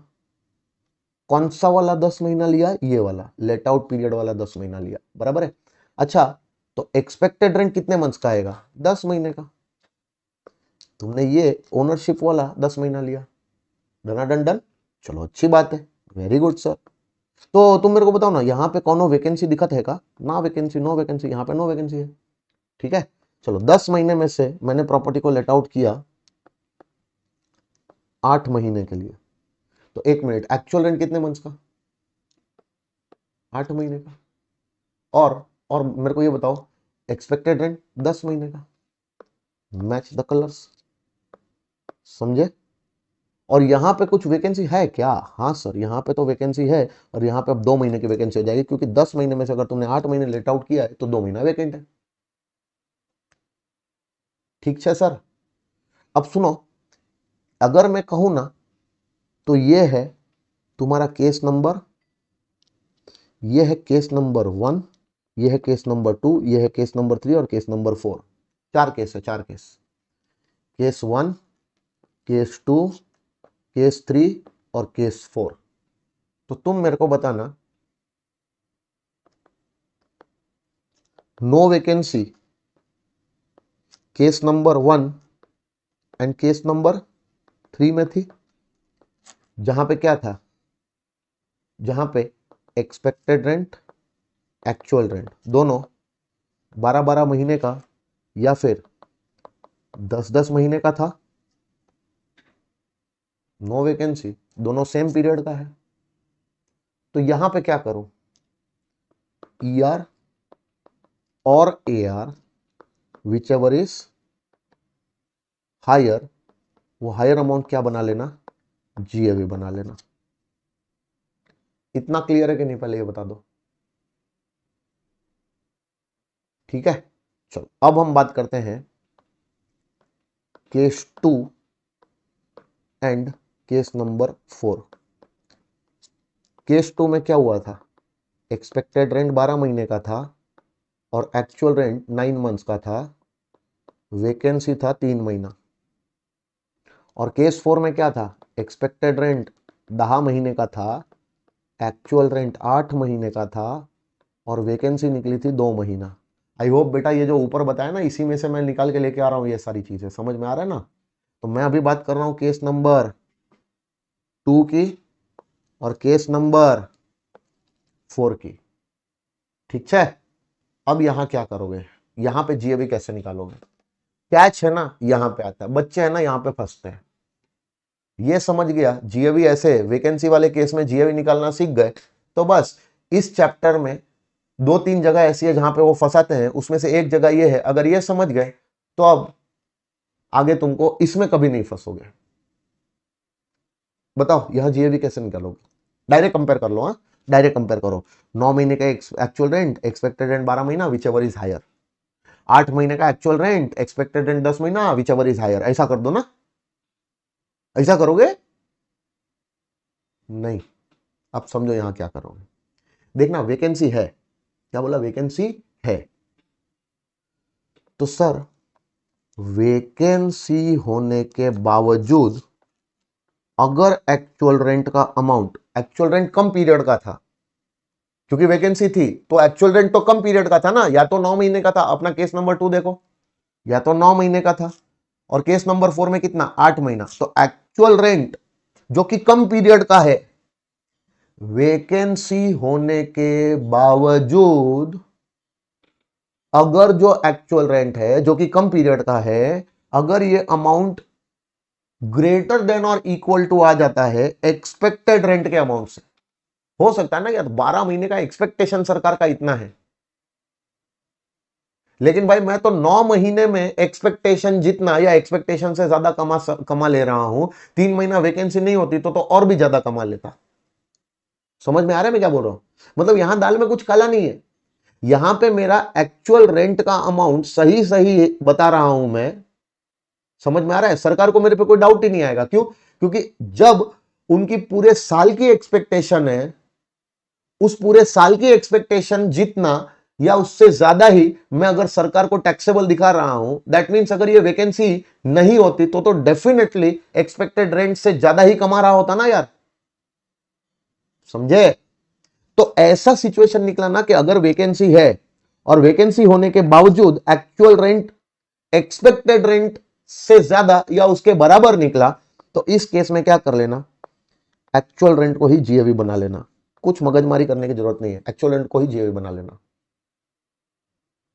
समझे बेटा? लेकिन हो सकता है कि वैकेंसी थी एंड उस रीजन से एक्सपेक्टेड रेंट एक्चुअल रेंट से, sorry, actual rent expected rent से कम निकला। एक्चुअल रेंट इज कम as compare to expected rent. तो तुम तो बोलोगे ना कि भाई कम तो होना ही है। क्यों कम ना हो? देखो एक्सपेक्टेड रेंट पूरे साल का है और मेरा एक्चुअल रेंट तो खाली 9 महीने का है। तो 9 महीने का फिगर 12 महीने के फिगर से तो कम होने ही वाला है, क्योंकि 3 महीना वैकेंसी थी। मतलब तुम्हारा कहने का मतलब यह हुआ कि तुम्हारा एक्चुअल रेंट 9 महीने का है, यानी कि 3 महीने की वैकेंसी थी, इस रीजन से एक्सपेक्टेड रेंट से कम है। ये कहने का मतलब है ना? तो ये बात प्रूव करो। वैकेंसी की वजह से अगर तुम्हारा एक्चुअल रेंट कम निकला तो हम एक्चुअल रेंट पे ही टैक्स लगाएंगे। लेकिन अगर वैकेंसी की वजह से नहीं, रीजन कुछ और ही निकला, तो हम एक्चुअल रेंट पे नहीं, तो हम एक्सपेक्टेड रेंट पे टैक्स लगाएंगे। तो कैसे प्रूव करोगे कि वैकेंसी की वजह से कम था? तो प्रूव करने के लिए सिंपल है। अगर एक्चुअल रेंट एक्सपेक्टेड रेंट से कम निकला तो एक काम करो, एक्चुअल रेंट में वैकेंसी पीरियड का रेंट ऐड करके देख लो कि मतलब जितना भी पीरियड प्रॉपर्टी वैकेंट थी उतने पीरियड के लिए भी ये भाड़ा आता। मतलब जितना एक्चुअल रेंट आ रहा है, वो एक्चुअल रेंट जो मंथली रेंट है, वही अगर वैकेंसी पीरियड के लिए भी मिला होता तो वैकेंसी पीरियड का इतना रेंट मिला होता। तो एक्चुअल लेट आउट पीरियड का इतना रेंट और वैकेंसी पीरियड का इतना रेंट, दोनों को अब ऐड करके देख लो। दोनों को अगर ऐड करके देखा और दोनों का अमाउंट अगर greater than equal to expected rent निकला, यानी कि वैकेंसी रेंट को ऐड करते ही, वैकेंसी रेंट को ऐड करते ही जो टोटल आ रहा है, क्या वो एक्सपेक्टेड रेंट जितना या उससे ज्यादा हो गया? हाँ। तो रीजन वैकेंसी ही था जिसकी वजह से एक्चुअल रेंट एक्सपेक्टेड रेंट से कम है। तो इन दैट सिनेरियो भी क्या करना है? एक्चुअल रेंट को ही जीएवी बना लेना है। समझ में आ रहा है? लेकिन अगर तुमने एक्चुअल रेंट में वैकेंसी रेंट ऐड करके देखा और अब भी तुम्हारा टोटल एक्सपेक्टेड रेंट से कम आ रहा है, यानी कि वैकेंसी पीरियड का रेंट ऐड कर भी लिया तो भी हमारी एक्सपेक्टेशन से तो ज्यादा नहीं होता ना पूरे साल का तेरा भाड़ा, तो तेरा एक्चुअल रेंट हम एक्सेप्ट कर ही नहीं सकते हैं, क्योंकि तेरा एक्चुअल रेंट गलत है, झूठा है, खोटा है, बिल्कुल तेरे जैसा। क्योंकि वैकेंसी पीरियड जो 3 महीने थे उसके रेंट को ऐड करके भी हमने देख लिया तो भी तेरा पूरे साल का टोटल हमारी एक्सपेक्टेशन से कम ही है। तो इसका मतलब एक्चुअल रेंट लेना बेवकूफी होगी, सरकार तेरे एक्चुअल रेंट पे टैक्स ले। तो सरकार इस केस में क्या करेगी, सरकार इस केस में एक्सपेक्टेड रेंट को ही जीएवी बना देगी और उस पर तेरे से टैक्स पे करवाएगी। डना डन डन।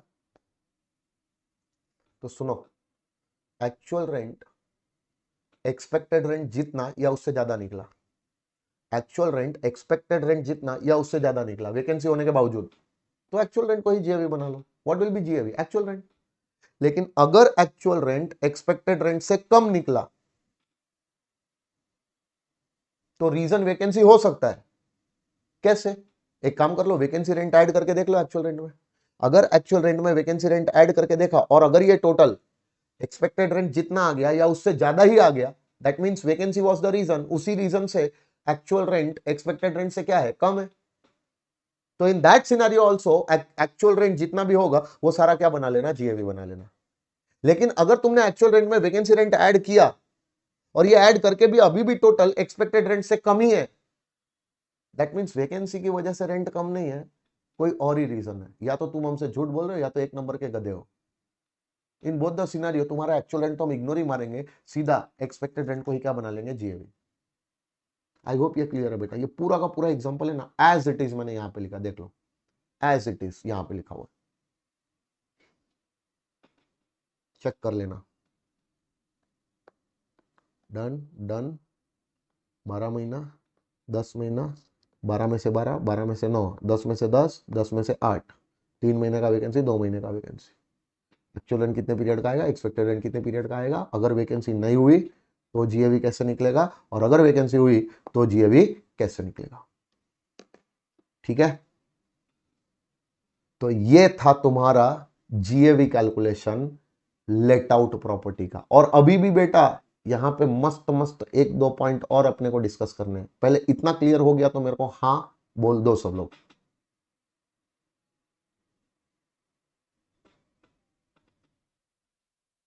परफेक्ट। अब हम लोग क्या करेंगे, आज ये लेक्चर इधर ही खत्म करेंगे। कल जब हम लोग मिलेंगे ना तो यहां से अपना डिस्कशन आगे बढ़ाएंगे, यहां से कल अपना डिस्कशन आगे बढ़ेगा। और जब वो डिस्कशन आगे बढ़ाएंगे तो कल अपने को इसके क्वेश्चंस भी सॉल्व करने हैं।